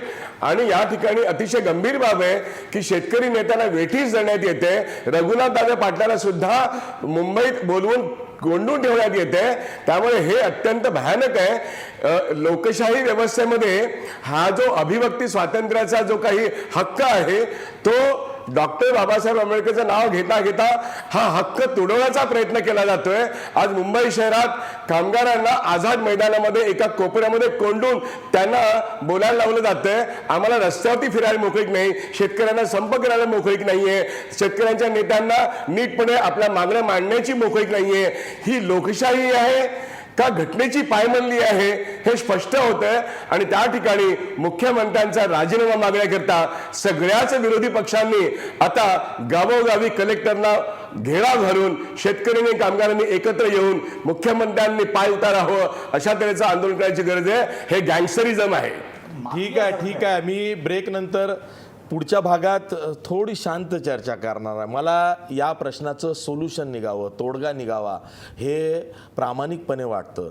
एक कुठेतरी आशेचा किरण तयार झाला होता की शेतकरी संपावरती गेलेला आहे, तो उद्रेक करतो आहे आणि त्यामुळं विदर्भातला कोरडवाहू शेतकरी जो सुस्त आहे तो तरी राजकीय इच्छाशक्ती दाखवेल, रस्त्यावर उतरेल आणि तो खरंच पश्चिम महाराष्ट्रातल्या शेतकऱ्यांचं, नगरमधल्या शेतकऱ्यांचं बघून आपणही काहीतरी केलं पाहिजे, आपल्याच हक्कासाठी ते लढतात असं म्हणून रस्त्यावर येईल, एक अशी आशा तयार झाली होती. पण झालं काय, उलटच झालं. रात्र वैऱ्याची निघाली. मुख्यमंत्र्यांनी हवं त्यांना मॅनेज करून हवा तो निर्णय त्यांच्यावरती लादलेला आहे. त्यामध्ये समस्त शेतकऱ्यांची फसगत झालेली आहे. मी ब्रेकनंतर याच विषयावरती चर्चा करणार आहे. पण ब्रेकवर जाता जाता आपला आजचा सवाल बघा. आश्वासनांचं गाजर दाखवून मुख्यमंत्र्यांनी शेतकऱ्यांचा विश्वासघात केलाय का? 80% लोक म्हणतायत होय, मुख्यमंत्र्यांनी शेतकऱ्यांचा विश्वासघात केलाय. पुन्हा भेटूया ब्रेकनंतर.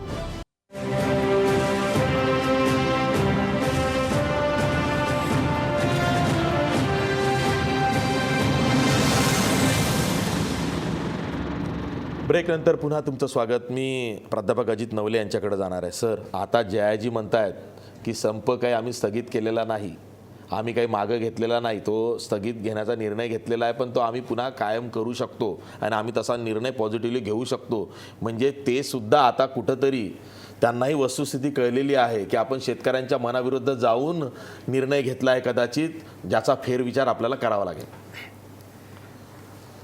मुळात एकदा केलेली चूक ही प्रचंड नुकसान करणारी असते. हा जो संप होता याचे मागे घेतल्यानंतर काय परिणाम होतील याच्याबद्दल जयाजी आहेत, त्यांच्याबरोबरचे बाकीचे कार्यकर्ते आहेत. मी हात जोडून रात्रभर त्यांना हे समजून सांगत होतो की तुम्ही फार मोठी चूक करताय. तुम्ही जर ह्या मागण्यांवर माघार घेतली तर महाराष्ट्राच्या शेतकऱ्यांचा प्रचंड मोठा विश्वासघात होईल. परंतु मला नम्रपणाने सांगितलं पाहिजे, मला व्यक्तिगत कोणावर आरोप करायचे नाही आहेत, पण मुख्यमंत्र्यांच्या आणि एकंदरीतच त्या ठिकाणी असणारे सदाभाऊ खोत असतील, त्यानंतर आपले बाकीचे मंत्री असतील, त्यांच्या सगळ्यांच्या प्रभावामुळे यांच्यावर काय जादू झाली होती मला काही कळत नाही. परंतु हे कुणीही ऐकण्याच्या मनस्थितीत नव्हते. जयाजीरावांबद्दल व्यक्तिगतरित्या माझ्या मनात काही द्वेष नाही आहे, परंतु जयाजीराव आत्ता सांगतायत की बाबा मी काही ह्या प्रक्रियेत नव्हतो. पण जयाजीराव आणि सतीश गिड्डे हेच संदीप गिड्डे महाराष्ट्राला नाव पाठ झालं पाहिजे. संदीप गिड्डे हे दोघ जण ह्या सबंध माफीच्या बाबतीमध्ये पूर्ण कन्व्हिन्स मला वाटत होते. मी मागण्यांच्या बद्दल वारंवार बोलत होतो. शेतकऱ्यांनी आपल्या शब्दावर लाठ्याकाठ्या खाल्यात, अनेक लोकांवर दरोड्याचे गुन्हे आहेत, अनेक लोकांवर हाफ मर्डरचे गुन्हे दाखल झालेले आहेत. मुख्यमंत्री सांगतायत की मी फक्त जो शेतकरी आहे त्याचं कर्ज, त्याच्यावरचे गुन्हे माफ करेल आणि बाकीच्यांवरचे गुन्हे मी माफ करणार नाही. मी त्यांना सांगतोय की राजकीय कार्यकर्त्याचं हे काम आहे की त्यांनी राजकीय भूमिका घ्यावी, शेतकऱ्यांची, वंचितांची, दलितांची बाजू घ्यावी, लढावं. तो काय व्यक्तिगतरित्या त्यासाठी उतरलेला नसतो, व्यक्तिगत फायद्यासाठी उतरलेला नसतो. आणि म्हणून संपकर्त्याचं, आंदोलनकर्त्याचं हे कर्तव्य आहे की सगळ्यांच्या बाजूनं उभं राहणं. हे कुणी ऐकायला तयार नाही. सबंध चर्चेमध्ये शेवटच्या मिनिटापर्यंत हातबल होईपर्यंत मी यांना समजून सांगितलेलं आहे, परंतु कुणी ऐकायला तयार नाही. इतकंच काय तर शेवटी ज्यावेळी कॉन्फरन्स एकत्र घेण्याची वेळ आली त्या मिनिटापर्यंत मी यांना सांगत होतो की या तुमच्या मागण्या काहीच तुमच्या पदरात पडत नाहीये, शेतकऱ्यांचा विश्वासघात होतोय, ऐतिहासिक घटना आहे संप म्हणजे. या संपाच्या बाबत जर तुम्ही हा निर्णय केला त्याचे अत्यंत वाईट परिणाम इतिहासावर, शेतकरी चळवळीवर होईल. परंतु कुणी ऐकायला तयार नव्हतं. यांची बैठक सुरू होण्यापूर्वी यांची एक बैठक ही सदाभाऊ खोत यांच्या बंगल्यावर झालेली होती, याची माहिती मला आहे. त्या बैठकीमध्ये यांचा अगोदरच बऱ्याच गोष्टी काही ठरलेल्या होत्या अशी शंका मला नम्रपणाने या ठिकाणी उपस्थित करायची आहे. आणि म्हणून आल्यापासूनच कर्जमाफीच्या मुद्द्यावर बोलण्याऐवजी इतरच मुद्द्यांचं भारूड घालून टाइमपास करून तो इव्हेंट घडून आणायचा, अशा प्रकारचा सगळा संशय हा पहिल्यापासून येत होता. आम्ही प्रयत्न केला की मुख्य मुद्द्यावर चर्चा व्हावी, पण हे करण्याच्या मनस्थितीत नव्हते. मला गंभीर शंका यांच्याबद्दल आहे. आणि म्हणून आता एकदा नुकसान होऊन गेलेलं आहे. कर्जाच्या या संबंध प्रक्रियेमध्ये, संपामध्ये शेतकऱ्यांचा मनोबल आणि विश्वासावर याचा वाईट परिणाम झालेला आहे. आणि त्यामुळे आता यांनी किती परत बैठका घेतल्या, किती माफ्या मागितल्या, तरी पण झालेलं नुकसान भरून आणता येणार नाहीये. आणि म्हणून मला सर्वच शेतकरी नेत्यांना, कामगार नेत्यांना विनंती करायची की भोळी भाबडी जनता आपल्या विश्वासावर, आपल्या भाषणावर, आपल्या लकबीवर बोलून आपल्या प्रभावाखाली येते. त्यांची जबाबदारी आपल्यावर असते. अशा वेळी आपली प्रचंड मोठी जबाबदारी ध्यानात ठेवून आपले व्यक्तिगत स्वार्थ, आपलं राजकीय करिअर, आपल्या बाकी काय भानगडी असतील ह्या भानगडी बाजूला ठेवण्याची जबाबदारी ही नेत्यावर असते. सर्वच नेत्यांना मला विनंती करायची आहे की या भावी काळात तरी सर्वांनीच याचं भान ठेवलं पाहिजे. अन्यथा लोकांचा माणसांवरचा विश्वास उडेल, नेत्यांवरचा विश्वास उडत चाललेला आहे, लोकशाहीवरचा विश्वास उडत चाललेला आहे. एकदा माणुसकीवरचा विश्वास उडाला की जगणं मुश्किल होईल. आणि म्हणून मला विनंती करायची आहे, किमान माणुसकीसाठी तरी, माणूस म्हणून जगण्यासाठी तरी प्रामाणिकपणाने वागायला जर आपण सगळ्यांनी शिकलं पाहिजे. ही अत्यंत वेदनादायी अशा स्वरूपाची भावना या संपाच्या सगळ्या प्रक्रियेच्या निमित्तानं मला व्यक्त करावीशी वाटते. निरंजन टकले, हे कसं झालंय माहित आहे का? युद्धात जिंकले तहात हरले. जयाजी युद्धात जिंकले, संप 2 दिवस असा केला ना की महाराष्ट्रानं बघितला, देशभर नाव झालं. स्वतंत्र भारतातला पहिला शेतकऱ्यांचा संप पुणतांब्यातून सुरू झालेला आहे, महाराष्ट्रभर झालेला आहे. जयाजी सूर्यवंशी यांच्या नेतृत्वात तो संप सुरू आहे. आणि तहात काय झालं? जयाजी गेले, तलवार मॅन करून आले. मुख्यमंत्र्यांनी जयाजीच्या खांद्यावरती हात ठेवला आणि सांगितलं जयाजी संप मागे घेत आहेत. समस्त शेतकऱ्यांची फसगत झाली. आशिष, म्हणजे मला आत्ता नवले सर जे काही बोलत होते त्यावरून मला एकच म्हणायचं आहे की अशी नुकसान झालं, कधी न भरून येणारं नुकसान झालं वगैरे अशी पराभूत मानसिकतेची भाषा बोलायची नाही. किंबहुना आज जो काही अनुभव झालेला आहे, या अनुभवानंतर आणखीन त्वेषाने शेतकरी रस्त्यावरती थांबला पाहिजे, उतरला पाहिजे. आणि प्राण तर पणाला कसेही लागलेच आहेत. संप करा का नका करू, शेतकऱ्याचे प्राण तर पणाला लावलेलेच आहेत. त्याच्यामुळे आता मागण्या मान्य होईपर्यंत हटायचं नाही, इतका निर्धार शेतकऱ्यांचा यावेळेला असायला हवा. या संपाची दुसरी गोष्ट ही आहे की 1917 साली चंपारणमध्ये महात्मा गांधींनी केलेला हा शेतकऱ्यांचा एक संप होता. आणि कशा पद्धतीने वाटाघाटी करायच्या आणि कशा पद्धतीने त्या मागण्या मान्य करून घ्यायचा याचा तो एक आदर्श उदाहरण त्यावेळेचं होतं. परत जाण्याचा खर्च सुद्धा सरकारकडून त्यावेळेला वसूल केलेला होता आंदोलनकर्त्यांतर्फे.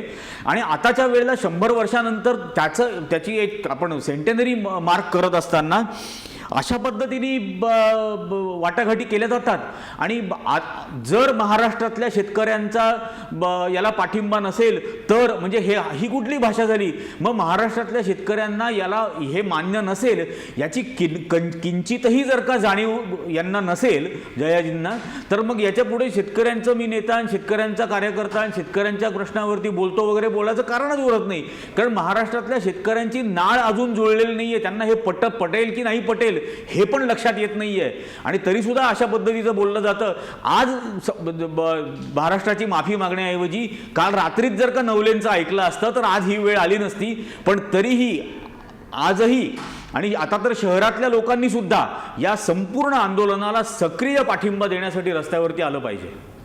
जयाजी, प्रश्न तोच आहे. तुम्ही युद्धात जिंकला होता तो, पण तहात तुम्ही तलवार तिथं गहाण ठेवून आलात.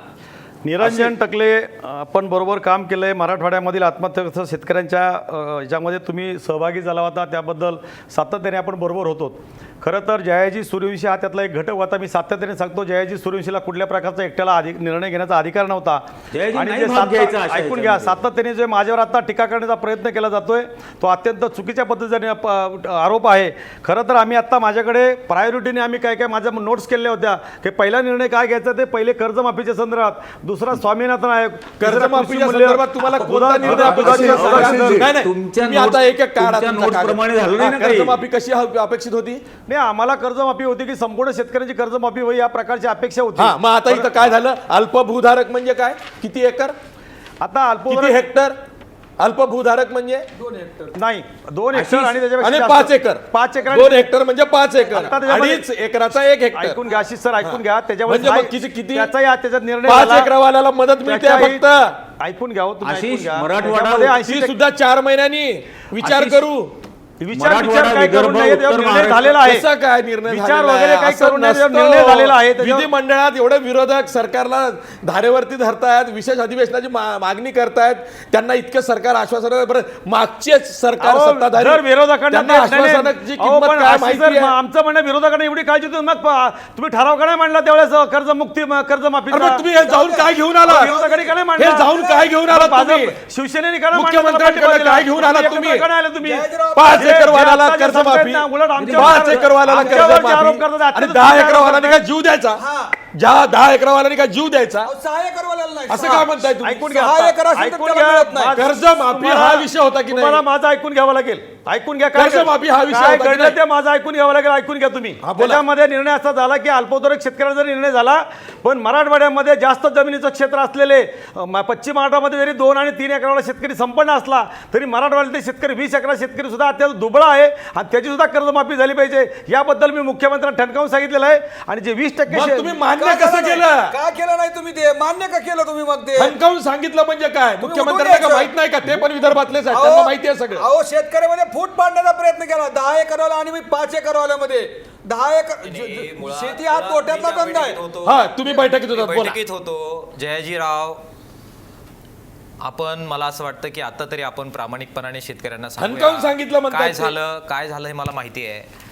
मुख्यमंत्र्यांनी अल्पभूधारक शेतकऱ्यांचं कर्ज माफ करतो असं सांगितलेलं नाही. अल्पभूधारक त्यावेळेस तुम्ही तुम्ही थांबा पण केला होता तुम्ही थांबा त्यावेळेस. तुमचं आता त्याला रात्रभर सांगू द्या, ऐकलंय ते पण होते ना मी तिथे. रात्रभर ऐकलेलं आहे आणि महाराष्ट्र तुमचं बरेच दिवस ऐकतोय. शेतकऱ्यांचं संपूर्ण कर्ज माफ करा अशा प्रकारची मागणी असताना सुद्धा अल्पभूधारक शेतकऱ्यांचं सुद्धा कर्ज माफ करतो असं मुख्यमंत्री म्हटलेले नाहीत. मुख्यमंत्री एवढंच म्हटले की अल्पभूधारकांचं कर्ज माफ करण्याच्या बद्दल तत्वतः मान्यता देतो.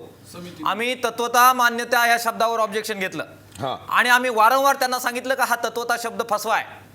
त्यानंतर ते आम्हाला म्हटले की आता आम्ही विचारलं की अल्पभूधारकची क्रायटेरिया काय. ते म्हणाले की आम्हाला 4 महिने द्या, 4 महिने आम्हाला हे क्रायटेरिया ठरवू द्यात. अल्पभूधारक म्हणजे काय, ते किती शेतकरी आहेत, त्यांना किती रुपये द्यावे लागतील हे आम्हाला ठरवू द्यात. बागायतदारांचं काय करायचं, बिगर बागायतदारांचं काय करायचं हे ठरवू द्यात. यांना 31 ऑक्टोबरला कर्जमाफी देण्याचा निर्णय झालेला नाही, तर 31 ऑक्टोबरपर्यंत ती जी काही ते समिती नेमणार आहेत त्याला अभ्यास करण्याचा वेळ दिला गेलेला आहे. हो, हो, आणि हो, हो. 31 ऑक्टोबरला हे बघा मी निरंजन ऐका, नम्रपणाने जरा सांगेल, जरा हे महाराष्ट्राच्या जनतेला आपल्या चॅनलच्या माध्यमातून समजू द्या. 31 ऑक्टोबरला कर्जमाफी होणार नाहीये, तर ह्या 4 महिन्याच्या कालावधीत ही जी काही समिती आहे ही हे क्रायटेरिया निश्चित करणार आहे अभ्यास करून की कोणाला द्यायचं, कोणाला द्यायचं कर्जमाफी. कोणाला नाही द्यायचं. आणि मग त्याच्यामध्ये शब्दरचना बघा. माझ्या आयुष्याचे 17 वर्ष चळवळीत गेलेली आहेत, अनेक बैठका केल्यात. मी यांना सांगत होतो की अरे मुख्यमंत्र्यांचे शब्द ऐका, हे रिडिंग बिटवीन द लाईन्स ऐका, ते काय सांगताय. आणि मुख्यमंत्री तेव्हाही खरं बोलत होते. मी तुम्हाला सांगतो, ते सांगत होते की मी तत्वता म्हणतोय, मला अभ्यास करू द्या, मला 4 महिने अभ्यासाला द्या, मग क्रायटेरिया ठरू. आणि तरी हे कन्व्हिन्स होते. मी आपल्याला नम्रपणाने सांगतो, अल्पभूधारक शेतकऱ्यांच्या कर्जमाफीची घोषणा सरकारने केलेली नाही. एकदम प्रामाणिकपणाने मी आपल्याला सांगतो. मुद्दा नंबर 2, ते काय म्हणतायत, ते म्हणतायत की अल्पभूधारक कर्जदार थकबाकीचे कर्जदार मराठवाड्यात सोडून, विदर्भात सोडून हे पश्चिम महाराष्ट्रातले आहेत. पश्चिम महाराष्ट्रातले शेतकरी हे कर्जाचं नवजुनं करत असतात. म्हणजे एक कर्ज फेडायचं आणि परत त्याच्यामध्ये ते नवजुनं करून परत ते रेग्युलराइज करून घ्यायचं, त्याच्यातून व्याजातून सूट मिळवायची. म्हणजे अल्पभूधारक कर्जदार हे महाराष्ट्रातले जे काही पश्चिम महाराष्ट्रातले कर्जदार आहे हे रेग्युलर कर्जदार आहेत. म्हणजे अल्पभूधारक कर्जदारांचं कर्जमाफी करतो पण ते थकीत पाहिजे असे शेतकरी सापडणार नाही. सापडले तर थोडे सापडतील. हे सगळं समजून सांगत होतो. हे स्वतःला शेतकरी नेते म्हणतायत, शेतकऱ्यांमध्ये राहणारे म्हणतायत, यांना ही साधी बाब समजायला नको. याच्यावरती त्या जयंत पाटील आणि पृथ्वीराज चव्हाण डोकं फोडू सरकारला जाब विचारत होते हो. आणि म्हणून तर ते सभात्याग आणि बहिष्कार घालत होते. आणि म्हणून तर आपल्याला- विशेष अधिवेशनाची मागणी करतायत. त्यांना कळत नाहीये. आणि जयाजीची टीम ज्यामध्ये संदीप गिड्डे नावाचा सरकारचा एजंट आहे त्याला कळतंय. आणि म्हणून मला आपल्याला सांगू द्यात की 31 ऑक्टोबरचं आश्वासन खोटं आहे. कर्जमाफी छोट्या शेतकऱ्यांची झालेली नाहीये. तत्वता करू, समिती नेमू, क्रायटेरिया नेमू, हीच मुख्यमंत्र्यांची भाषा होती. आणि ह्या भाषेला हे बोललेले आहेत. यांना हे ठरून आलेले होते सदाभाऊ खोत यांच्या घरातून, फार मोठा विश्वास ठरून आलेले होते. आणि ठरून त्यांनी सांगितलेलं होतं जे पण म्हणतील ते मान्य करायचं आणि पहिल्यांदा टीव्हीच्या कॅमेऱ्यासमोर जाऊन हे जाहीर करून त्याचं क्रेडिट घेऊन टाकायचं. इथे चर्चा काय होती मला महाराष्ट्राच्या जनतेला आता जरा खरंच सांगू द्या. हा, मी सांगा, खरं तर सांगा, सांगणार तुम्ही नव्हतो. सांगा जा. मला व्यक्तिगत कोणावर टीका करायची नाहीये आणि माझा तो काही प्रश्न नाही, नाहीये. व्यक्तिगत वगैरे पण काही नाही आज- आहे इथं. आज- मी जयाजीवर ओरडतो कारण जयाजी मला शिव्या घालतात काय. नाही, आमच्या काही मला- घेणं घेणं नाही. मला प्रश्न वेदना शेतकऱ्याचा होता. आहे, बळीराजाचा आहे, अन्नदात्याचा आहे. मला वेदना होता तसं व्यक्तिगत बोलायला, कारण आपण धोरणावर बोललं पाहिजे. पण आता हे महाराष्ट्राच्या जनतेला कळू द्या यांची घाई काय होती. हे म्हणायचे आपण जर आज जाहीर केलं नाही तर मुख्यमंत्री जाहीर करतील, मग त्याचं श्रेय मुख्यमंत्र्याला मिळेल. अरे मी विनंती करतोय की अरे जे काय सांगितलंय ते आपण आपल्या ग्रामसभेत घेऊन जाऊ, ते आपल्या ग्रामसभेत मांडू पुणतांब्याला, लोकांना बोलू. ज्या लोकांनी आपल्याला साथ दिली आहे, आपल्यासाठी लाठ्याकाठ्या खाल्यात, आपल्या शब्दावर जे तुरुंगात गेलेले आहेत, त्या सगळ्यांना विश्वासात घेऊ. विचारवंत आहेत, प्रेसवाले आहेत, आपल्यासाठी चॅनल चालवणारी लोक आहेत, ज्यांनी आपल्याला मदत केली, साऱ्यांना विश्वासात घेऊन, महाराष्ट्रातल्या जनतेला विश्वासात घेऊन आपण माघारीचा घ्यायचा असेल तर तो निर्णय घेऊ. घाई झालेली होती कॅमेऱ्यापुढे जाण्याची, घाई झालेली होती, हे क्रेडिट आम्हाला मिळालं पाहिजे. आम्ही सांगतोय की अरे तुम्हाला क्रेडिट नाही मिळत, तुम्हाला महाराष्ट्राच्या शेतकऱ्यांचे तळतळाट मिळत आहेत, ते घेऊ नका. ऐकायला तयार नाही, आणि म्हणून स्वतःला शेतकरी नेते यांनी म्हणून घेऊ नये हे नम्रपणाने मला त्यांना सांगायचं. जयाजी, मुख्यमंत्र्यांच्या वर्षा बंगल्यावर जाण्याआधी सदाभाऊ खोतकडे तुम्ही गेलात, तिथं तुमची बैठक झाली, तिथं पाशा पटेल होते का? नाही, पाशा पटेल वगैरे तिथं कोणी नव्हते. का नव्हते सांगू तुम्हाला. पाशा पटेल का नव्हते? का त्यांना या फंदातच पडायचं नव्हतं, ते संध्याकाळीच निघून गेले. ते म्हणाले नको रे बाबा, उद्या हे पातक माझ्यावर नको. त्यांना सुगावा लागला होता गेम प्लॅन काय आहे त्याचा, तुम्ही भुललात सदाभाऊला. बोला आता. नाही, आम्ही काही बोललो वगैरे असं काही नाही आहे. खरं तर आता आमच्यावर जो निराधार आरोप होतोय, महाराष्ट्रातील शेतकऱ्यांची भावना अशी एवढी तीव्र असेल या संपाच्या बाबतीमध्ये आम्हाला असा त्याचा अंदाज आला नाहीये. आम्ही का नाही आला? अहो, असं काय बोलताय? संजय पाटील, हे ऐकून तर घ्या. असं विधान आहे ना तुमचं महिला- की तुम्ही आता नेतृत्व करायचं नाही शेतकऱ्यांचं. ऐकून घ्या. हे तुम्हाला जर का अंदाज येत नसेल ना, तुम्ही नेतृत्व करायचं नाही शेतकऱ्यांचा. जयाजी सूर्यवंशी हा काय इथं काय मजाक चाललाय काय? प्रश्न हा? माहिती नाहीत. मरायला लोकांवर उद्या गुन्हे दाखल होणार आहेत. झालं. आणि तुम्ही म्हणता माहिती आम्हाला नाही, अंदाज आला नाही. द्यायला. आम्ही जे बोलतोय आमच्यावर सुद्धा गुन्हे दाखल होऊ शकतात. तुम्ही म्हणता आम्हाला अंदाज आला नाही. तुम्हाला काही एवढं सोपं वाटतं का नाही, नाही, जयाजी? नाही. एका दिवसात स्टार होणं नाही जयाजी. असं असेल ना तर नेतृत्व करू नका. जबाबदारी पाय उतारवा, टाळू नका. नेतृत्व सोडून द्या तुम्ही. जबाबदारी टाळू नका. नाही ना, जबाबदारी टाळू काढा. नका. त्यांनी नेतृत्वच करायचं नाही. त्यांना जबाबदारी अंदाज टाळू येत नाही. नका. आपण काय करतो त्याचा अंदाज येत नसेल तर नेतृत्व करायचं कशाला? हो, आणि जबाबदारी घ्यायची. आणि जबाबदारी घ्यावी लागेल ना. निधडा आशिषजी, झाशीला मला जबाबदारी एक- घ्यावी लागेल. आशिषजी, मला एक मुद्दा मुख्यमंत्र्यांनी सांगायचा तुमचा आहे. राज्याभिषेक केला शेतकरी नेते म्हणून, तुमच्याशीच फक्त चर्चा केली. राजू शेट्टी पाय घासत मुंबईला आले, 9 दिवस आत्मक्लेश करत. मुख्यमंत्र्यांनी भेट दिली नाही, चर्चा केली नाही. राणीच्या बागेवर अडवलं, तिथंच थांबवलं आणि घरी पाठवलं. ते बिचारे दुसऱ्या मार्गाने गाड्यानं राजभवनला गेले, पण मुख्यमंत्री भेटले नाहीत. तुम्हाला मुख्यमंत्र्यांनी जवळ बसवलं, तुमच्या कानात काय काय काय काय बोलले, खांद्यावर हात काय ठेवला. अरे असं नाही जयाजी, तुम्ही म्हणता अंदाज नाही आला. नाही, दिस इज नॉट फेअर. जयाजी, तुम्ही लक्षात घ्या, तुम्ही कोणाच्या भावनांशी खेळताय. बळीराजांच्या भावनांशी खेळलात तुम्ही. त्या पाठीमागे कारण आहे आशिष. निरंजन सर, एक मिनिट. आतावर जे आशिष सर माझ्यावर सध्या नाही ना, तसं नाही ना सर. अरे असं कसं तुम्ही बोलता? आमच्यावर सुद्धा गुन्हे दाखल होणार आहेत. पोपे आशिष, साहेब, तुम्हाला माहिती आहे का? तुमच्यावर तुम्ही एवढं सोपं आहे का हे? तुम्ही माझ्यावर जे 47 चालवत आहात तो तुमचा राग मला मान्य आहे. तुमची पोटतिडीक नाही मला तसं मान्य नाही. आहे. पोटतिडीक म्हणजे काय? असं नाही ना. जयाजी भावनांशी कसं खेळू शकतो आपण जयाजीची कोणाच्या? सुद्धा तीच भूमिका आहे की तुमच्या बरोबर जयाजी आहे, त्याच्याबद्दल कुठल्या प्रकारची तुम्ही शंका मानू नका.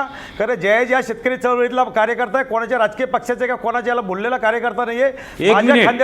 माझ्या खांद्यावर हात ठेवले म्हणजे काय माझा खांदा काय सोन्याचा होणार नाहीये किंवा माझ्या कानात काही बोलले म्हणून मला काय मिळणार नाहीये. मी महाराष्ट्रातील जनतेला आपल्या माध्यमातून नम्र या ठिकाणी सांगू इच्छितो, माझ्या आणि मुख्यमंत्र्यांची फक्त दुसरी भेट आहे. मी अजून कधी मुख्यमंत्र्याला भेटलो नव्हतो. आणि सदाभाऊच्या बंगल्यावर आम्ही जे गेलो, सदाभाऊ म्हटले की आमच्या बंगल्यावर या, तुम्हाला मी माझ्या बंगल्यावर तिकडे बरोबर जाऊ, याच्यापेक्षा वेगळा काही उद्देश नव्हता. आणि मी आपल्या वार्ताहराला सांगितलं होतं की आजची बैठक रद्द झालेली आहे, कारण आता आम्ही रात्री बैठक घेणार नाही, आम्हाला रात्री बैठक घ्यायची नाही आहे, कारण रात्री अंधारामध्ये आम्हाला बोलायचं नाही आहे. म्हणून आपला जो वार्ताहर होता मी त्याला फोन केला होता, त्यांनी मला परत फोन केला, तुम्हाला काहीतरी तुम्हाला असं. मी म्हटलं नाही, मला घ्यायची नाही आहे. पण मुख्यमंत्र्यांनी परत सांगितलं की मला उद्या लातूरला जायचं आहे, झाली तर बैठक आज होईल, नाही तर मग त्याला 2 दिवसांनी होईल. स्वाभिमान दाखवायचा ना. 2 दिवसांनी 2 दिवसांना घेऊ नाही, बैठक. नाही. काय घाई आहे? निरंजन बोल. आशिष, बोला. आता जयाजी असं म्हटले की मुख्यमंत्र्यांना काल ते दुसऱ्यांदा भेटले. कदाचित पहिली भेट त्यांची मुख्यमंत्र्यांबरोबर औरंगाबादमध्ये नरेंद्र मोदींच्या उपस्थितीत जयाजींनी ज्यावेळेला बिलकुल भाजपमध्ये भेट प्रवेश झाली केला माझी. त्यावेळेला झाली निरंजन सर, असेल. माझी बिलकुल भेट झाली देवगिरी नाहीये. माझ्यावर काय RSSच्या आरोप करू नका. देवगिरीमध्ये झालेल्या प्रांत बिलकुल संमेलनामध्ये नाही, माझी त्यांची भेट RSSच्या झालेली नाही. गणवेशात हजर होते. त्याच्यामुळे ज्यांच्या खांद्यावरती मुख्यमंत्र्यांनी हात ठेवणं, त्यांच्या कानाशी लागून त्यांच्याशी बोलणं हे स्वाभाविक आहे.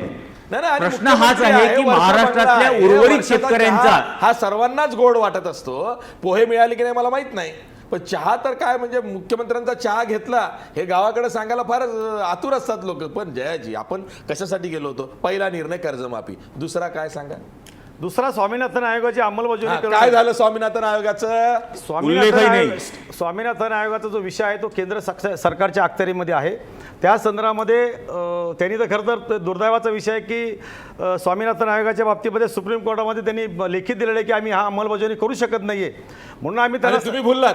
ऐकून घ्या माझं ऐकून घ्या. ऐका, शरद पवारांनी काल प्रसिद्धीपत्रक काढलं आणि पहिल्यांदा लेखी प्रसिद्धीपत्रकामध्ये शरद पवारांनी लिहिलं, स्वामीनाथन आयोगाच्या शिफारशीची अंमलबजावणीची मागणी पूर्ण झाल्याशिवाय संप मागे घेऊ नका. शरद पवार सारखा माणूस ज्याच्या कृषी मंत्री पदाच्या काळात पहिली कर्जमाफी 2008ची झाली, तो माणूस आज सांगतो त्यालाही त्या स्वामीनाथन आयोगाच्या शिफारशीचं महत्त्व कळलं आहे की अंमलबजावणी होते, झाली नाही, आश्वासन मिळत नाही, तोपर्यंत तुम्ही संप मागे घेऊ नका असं प्रसिद्धीपत्रक काढतात. आपण एवढा कसा गंभीर मुद्दा सहज सोडून देतो जयाजी? स्वामीनाथन आयोगाचा कोण कोण नेते होते काढा बरं सगळ्यांची नावं, यांना महाराष्ट्रात उभे करूया. काय यांना शेतीचं कळते? संदीप गिड्डे एक झाला, अजून कोण होता बघा की कोण होते ते, बघा फोटो कुठं असेल. असं कसं? ज्यांची हयात गेली शेतीचे प्रश्न लढता लढता, ते बिचारे डोकं आपटू थकलेत, त्यांना कोणाचा सल्ला घ्यायचा नाही. 4 लोक आणायची, त्यांच्याशी चर्चा करायची आणि एकतर्फी सांगायचं संप मागे घ्यायला. जयाजी हे चुकलेलं आहे. जयाजी शेतकऱ्यांच्या भावनांशी खेळला. आम्ही जाहीरपणे चूक मान्य करतो. हा घाईघाईमध्ये घेतलेला निर्णय आहे, त्याचा आम्ही निश्चितपणे पुनर्विचार करू. म्हणून मी आता सांगितलं होतं चूक की नाही, सरकारने आपल्याला फसवलं हे सुद्धा तुम्ही मान्य करा. नाही, सरकारने फसवलं चहा हे मान्य- घेतला आहे ना वर्षाचा. सरकारने फसवले मान्य करतो आणि संजय पाटलांना त्या ठिकाणी आणून ठेवलं, त्याच्याबद्दल मी या ठिकाणी जाहीर निषेध व्यक्त करतो आणि मुख्यमंत्र्यांनी माफी मागितली पाहिजे. जर आमचा एखादा कार्यकर्ता, आमच्या कोर कमिटीचा कार्यकर्ता त्या ठिकाणी मिटिंग येत असताना तुम्ही त्याला जे अडवण्याचा जो प्रयत्न केलाय त्याचा मी या ठिकाणी निषेध व्यक्त करतो आणि मुख्यमंत्र्यांनी माफी मागितली पाहिजे. कारण हे जे आहे, जर जयाजी मुख्यमंत्र्यांनी तुम्हालाही फसवलं त्याची माफी मागितली पाहिजे. जयाजी सूर्यवंशी आहे, मुख्यमंत्र्यांनी तुम्हालाही फसवलं, उलट मात्र वैराची होती. बरं झालं असतं की आमच्या डोळ्यावरती संजय पट्टी पाटील जर त्या होती. ठिकाणी आले असं असते सांगा की तर- महाराष्ट्राला. संजय पाटील जर त्या ठिकाणी आले असते तर माझ्यावर जे आता आरोप होत आहे त्या आरोपाची तीव्रता कमी झाली असती नाही, नाही, आणि मी आमचा होतो. नाही, नाही, नाही, नाही. आमचा- आमचा- आमचा तो आमचा निर्णय- गोंधळ झाला असता, आमचा- म्हणून त्यांना अडवलंय. आमचा निर्णय जर चुकीचा होतोय हे संजय पाटलांनी थांबवलं असतं. हा. आणि ते माझ्यापेक्षा जास्त सिनियर आहेत हो. आणि तो निर्णय आम्हाला निश्चित बरं वाटलं असतं, कारण आम्ही चुकीच्या दिशेने जातोय यांनी आम्हाला रोखलं असतं हा. आणि निश्चितपणे आमची झालेली चूक. आणि तुम्ही फसवून घेतलं. अहो, ऐकून आणि घ्या, मुख्यमंत्र्यांनी तुम्ही यांची फसवून नाही घेतलं स्वतःला. महाराष्ट्रात आमची जरी फसगत झाली असली तरी म्हणून आम्ही काय आता संप रद्द केलेला स्थगित केला होता. आम्ही तो काय मागे घेतलेला नव्हता. हे आम्ही नम्रपणे सांगतो. जाहीर करा. वेळ आली तर उद्याच्या बैठकीमध्ये आम्ही सविस्तर याच्याबद्दल चर्चा करून तुम्हाला जाहीर करून सांगतो. ठीक आहे, एक ब्रेक घेतोय. ब्रेक नंतर मी सर्व पाहुण्यांकडे संप 30 चालू सेकंदासाठी आहे. जाणार आहे. कारण हा शेतकऱ्यांचा संप सुरू राहिला पाहिजे, त्यातनं कोंडी झाली पाहिजे असा हेतू नाही आहे. पण शेतकऱ्यांच्या मागण्या तरी त्यांच्या पदरात नीट पडल्या पाहिजे, त्यासाठी संप झाला पाहिजे. आणि संप का होऊ नये? संप मागण्यांसाठी होते. देशात पहिल्यांदा महाराष्ट्रातला शेतकरी हा संपावरती उतरलेला आहे, त्याचा तर निदान आपण आदर केला पाहिजे. त्यावरही आपल्याला चर्चा करायची आहे. ब्रेक नंतर. ब्रेकवर जाता जाता आपला प्रश्न बघा. आश्वासनांचं गाजर दाखवून मुख्यमंत्र्यांनी शेतकऱ्यांचा विश्वासघात केलाय का? 85% लोक म्हणतायत होय. आश्वासनांचं गाजर दाखवून मुख्यमंत्र्यांनी महाराष्ट्रातल्या शेतकऱ्यांचा विश्वासघात केलाय. पुन्हा भेटूया ब्रेक.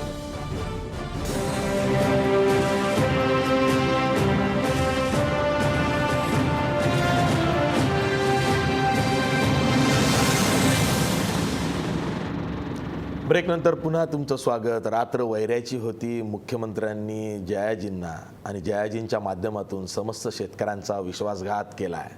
हे आता सत्य झालेलं आहे, हीच वस्तुस्थिती आहे. त्यामुळे मी सर्व पाहुण्यांना हेच विचारणार आहे की सध्या शेतकरी संपावरती आहे. जयाजीच्या तुकडीनं, जयाजी त्याचं नेतृत्व करतायत, त्या तुकडीनं जरी संप मागे घेत असल्याचं किंवा स्थगित करत असल्याचं जाहीर केलं असलं आणि मुख्यमंत्र्यांनी त्याला दुजोरा दिला असला तरीसुद्धा आजही रस्त्यावर शेतकरी तसेच उभे आहेत, त्यांचा संप सुरू आहे. त्यामुळं सरकारवर शेतकऱ्यांचा विश्वास नाही असं चित्र आहे. मी सर्वात आधी जातोय विश्वास उडगी यांच्याकडं. विश्वास उडगी, हा जो शेतकऱ्यांचा संप आहे जो अजूनही सुरूच आहे आणि यांनी 5 जूनला कडकडीत बंद करायचं आहे मुंबई वगळता असं जाहीर केलेलं होतं आणि तीच लोक नंतर मुख्यमंत्र्यांच्या दारात जाऊन आपली शस्त्र तिथं ठेवून आलेली आहेत. तो भाग वेगळा. पण हा आता जो संप सुरू आहे तो कशा पद्धतीनं झाला पाहिजे, कारण शेतकऱ्यांच्या संपाशी आता सगळेच सहानुभूतीनं म्हणा किंवा प्रेमापोटी म्हणा, जिव्हाळापोटी म्हणा जोडले गेलेले आहेत. जयाजी सूर्यवंशींनी जरी माघार घेतली, देवेंद्र फडणवीसांनी खांद्यावर हात टाकल्यानंतर, तरी महाराष्ट्रातला शेतकरी रघुनाथ शेट्टी असतील, राजू शेट्टी किंवा रघुनाथ पाटील असतील किंवा नामदेवराव गावडे असतील किंवा नवले असतील, यांच्या नेतृत्वाखाली आणि अनेक संघटना आहेत त्यांच्या नेतृत्वाखाली ते संप चालूच आहे त्यांचा. म्हणून तुम्ही आज बातम्या दाखवताय की तिसऱ्या दिवशी संप चालू आहे. होय, हा संप चालू राहिला पाहिजे जोपर्यंत शरद पवारांसारखे महनीय व्यक्ती सांगते की स्वामीनाथन कमिटीच्या शिफारशी लागू करा आणि कर्जमुक्ती पूर्वी दिली, अजूनही दिली पाहिजे, हे जेव्हा हे लोक सांगतात त्याला एकूणच कामगार संघटना कृती समितीचा पूर्ण पाठिंबा आहे. कारण आज शहरामध्ये आम्ही जे संघटित लोक आहोत, त्याचबरोबर शेतकऱ्यांना अजून एक महत्त्वाची मागणी आहे की 60 वर्षानंतर त्यांना निवृत्तीनंतर 5,000ची पेन्शन नॅशनल बजेटमधून पण प्रोव्हाइड झाली पाहिजे आणि महाराष्ट्राच्या बजेटमधून सुद्धा त्यांना निवृत्ती वेतन शेतकऱ्यांना आणि कष्टकऱ्यांना मिळालं पाहिजे, ही एक महत्त्वाची मागणी आहे. त्यामुळे स्वामीनाथन आयोगाची शिफारशी, निवृत्ती वेतन 5,000 रुपयाचं आणि कर्जमुक्ती, हे तीनही महत्त्वाचे प्रश्न जोपर्यंत मार्गी लागत नाही तोपर्यंत संपाच्या बाबतीमध्ये हा असा जो निर्णय जयाजींनी घेतला हा चुकीचा आहे. पुन्हा सर्वांनी एकत्र बसून हा संप चालू ठेवावा. कामगार संघटना कृती समिती म्हणून आज 4:30 वाजता प्लाझा सिनेमा वीर कोतवालला आम्ही त्यांना पाठिंबा देऊन निरीक्षण करतो. पण 5 जूनला जर संपाची हाक मुंबई वगळून करत असाल, पहिल्यांदा तो संप होऊ दे, पण या संपामध्ये मागण्या मंजूर होण्याच्या एका टप्प्यावरती तरी हा संप येणं आवश्यक आहे. अन्यथा देवेंद्र फडणवीस चले जाओ या पद्धतीने सर्व राजकीय पक्षांनी उठाव करण्याची गरज आहे. आणि माझी विनंती आहे, राजकीय पक्षांनी आता आपले झेंडे थोडे बाजूला ठेवून शेतकऱ्यांच्या अन्यायासाठी सर्वांनी एकत्र यायला पाहिजे. कारण रात्र तुम्ही बघितली वैऱ्याची आहे. मी त्याचबरोबर हे सांगू इच्छितो की स्टेट बँक ऑफ इंडियाचे चेअरमन अनुराध मॅडम भट्टाचार्य यांनी सांगितलं शेतकऱ्यांची कर्जमुक्ती झाली तर it is a credit indiscipline, वित्तीय बेशिस्त. हीच गोष्ट विराल आचार्य म्हणतात, हीच गोष्ट उर्जित पटेल म्हणतात.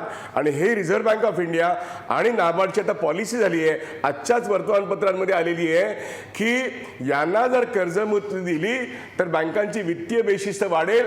आणि हे रिझर्व्ह बँक ऑफ इंडिया म्हणजे रेग्युलेटर, बँकिंग रेग्युलेटर आणि नाबार्ड जे शेतीविषयक विशेष करून संस्था बनवली, यांचं जर हे मत असेल आणि फडणवीसांसारखं सरकार जर शेतकऱ्यांना फायदे देऊन असेल तर सगळ्या कामगार संघटना, सगळे राजकीय पक्ष, सगळ्या शेतकऱ्यांच्या संघटना यांनी रिझर्व्ह बँक ऑफ इंडिया हे विलनचा रोल करते आहे, नाबार्ड विलनचा रोल करते आहे आणि त्यांच्या मागे आडून राजकीय सत्ता जी आहे देवेंद्र फडणवीसांच्या पक्षाकडे, ते लोक शेतकऱ्यांना तुडवत आहेत. त्यामुळे आपल्याला रिझर्व्ह बँक ऑफ इंडिया आणि नाबार्डवरती सुद्धा संघटित कर्मचारी आणि शेतकऱ्यांनी एकत्रितपणे हल्लाबोल केलाच पाहिजे, तरच शेतकऱ्यांना न्याय मिळू शकेल. थातूर मातूर मुख्यमंत्र्यांच्या वर्षा बंगल्यावरती चर्चा करून काही फायदा होणार नाही. रिझर्व्ह बँक ऑफ इंडियाच्या धोरणांवरती हल्ला केला पाहिजे. मुख्य प्रश्न तिथे आहे. अगदी बरोबर आहे. खरं तर सरकारचे प्रवक्ते तरी काय करतात आणि सरकारी नेते तरी काय करतायत? शेतकऱ्यांच्या संपामुळं सरकारला काहीही फरक पडत नाही असं वक्तव्य भाजपचे ज्येष्ठ प्रवक्त्यांनी केलं. त्यानंतर शेतकऱ्यांची इतकी उग्र प्रतिक्रिया आपल्याला रस्त्यावर पाहायला मिळाली होती. असं वाटलं की शेतकरी हा जागा झालेला आहे आणि जयाजी रात्रीत त्यांना झोपवून आलेले आहेत. निरंजन, प्रश्न हाच आहे. माझी राजकीय पत्रकारितेची कारकिर्दीत मी एक गोष्ट शिकलेलो आहे की शरद पवार कधीही स्वार्थाशिवाय कुठली कृती करत नाहीत किंवा बोलत नाहीत. पण काल शरद पवारांनी जे प्रसिद्धी पत्रक काढलं आणि त्यामध्ये त्यांनी ज्या ज्या गोष्टींचा उल्लेख केला, मला असं वाटलं, अरे राष्ट्रपती पदाची निवडणूक आहे आणि शरद पवार हे असं कसं बोलत आहेत की कर्जमाफीचं ठोस आश्वासन मिळाल्याशिवाय, कर्जमाफीचं सरकारने जाहीर केल्याशिवाय तुम्ही संप मागे घेऊ नका, स्वामीनाथन आयोगाच्या शिफारशी लागू करा. अरे पवार असं का बोलतायत? कारण शरद पवारांनाही असं वाटलं की अरे आता शेतकरी जागा झालेला आहे, राजकीय नेत्यांच्या पुढं जाऊन त्याने एक पाऊल उचललेलं आहे, तर याला साथ दिली पाहिजे. पण जयाजींनी शरद पवारांचाही मान घालवून टाकला आणि जयाजीच काय, अनेकांना शरद पवारांचा किती मान आहे काय हा वादाचा विषय आहे, पण जे राजकीय नेते यांच्या बॅक सपोर्टला राहिले होते, त्यांनी फक्त याला पाठिंबा दिला होते, त्यांची सुद्धा फसगत झालेली आहे. निरंजन, निश्चितपणाने. आणि म्हणजे पवारांचं राजकारण कसं आहे याबद्दल वेगळी चर्चा असू शकते, पण त्यांनी उपस्थित केलेले मुद्दे हे रास्त आहेत का नाही आहेत हे जास्त महत्त्वाचं आहे आत्ताच्या क्षणी. आणि त्यांनी हे जे मुद्दे उपस्थित केलेले आहेत हे निश्चितपणाने रास्त आहेत. हमीभाव दीडपट स्वामीनाथन कमिशनप्रमाणे दिला जाऊ शकतो का नाही? 100% दिला जाऊ शकतो. मुळात हमीभाव म्हणजे काय की सरकार एक मिनिमम सपोर्ट प्राईस जाहीर करतं आणि बाजारामधली जर का भाव हे त्यापेक्षा खाली जायला लागले तर सरकारने हस्तक्षेप करायचा आणि त्या किमान हमीभावाला विकत घ्यायचं. हे न केल्यामुळे व्यापारी याचे भाव पाडतात आणि याच्यामध्ये सरकार इंटरव्हीन करत नाही. 3 वर्षामध्ये मोदी सरकारने टॅक्स कन्सेशनच्या नावाखाली कॉर्पोरेट्सला 17,43,000 कोटी रुपये माफ केलेत. 17,43,000 कोटी रुपये. 36,000 कोटी रुपयाचं कर्ज तुम्हाला इतकं मोठं वाटतं? गेले 2008-9च्या कर्जमाफीनंतर हे बघितलं होतं आपण की उत्पादकता वाढली होती, उत्पादन क्षमता वाढलेली होती, रिपेमेंट वाढलेलं होतं, क्रेडिट ग्रोथ वाढलेली 6 होती. आत्महत्याग्रस्त जिल्ह्यांमधल्या विदर्भातल्या आत्महत्या दर कमी झालेल्या झाला होत्या. होता काही काळासाठी. आत्महत्याही कमी झालेल्या होत्या. हा, आणि त्यानंतर ते लोन मराठवाड्यात वाढलं. पण जयाजी मराठवाड्यातले आहेत. मराठवाडा, विदर्भ आणि उत्तर महाराष्ट्र इथं खातेफोडीचे प्रकार इतके होत नाही. एकत्र कुटुंबामध्ये संपूर्ण जमीन 20 एकर 25 एकर ही पूर्ण कुटुंबाच्याच नावावरती दिसत राहते. पश्चिम महाराष्ट्रामध्ये प्रत्येकाच्या नावाने खातेफोड होते, त्यामुळे ते पटकन अल्पभूधारक म्हणून दाखवले जाऊ शकतात.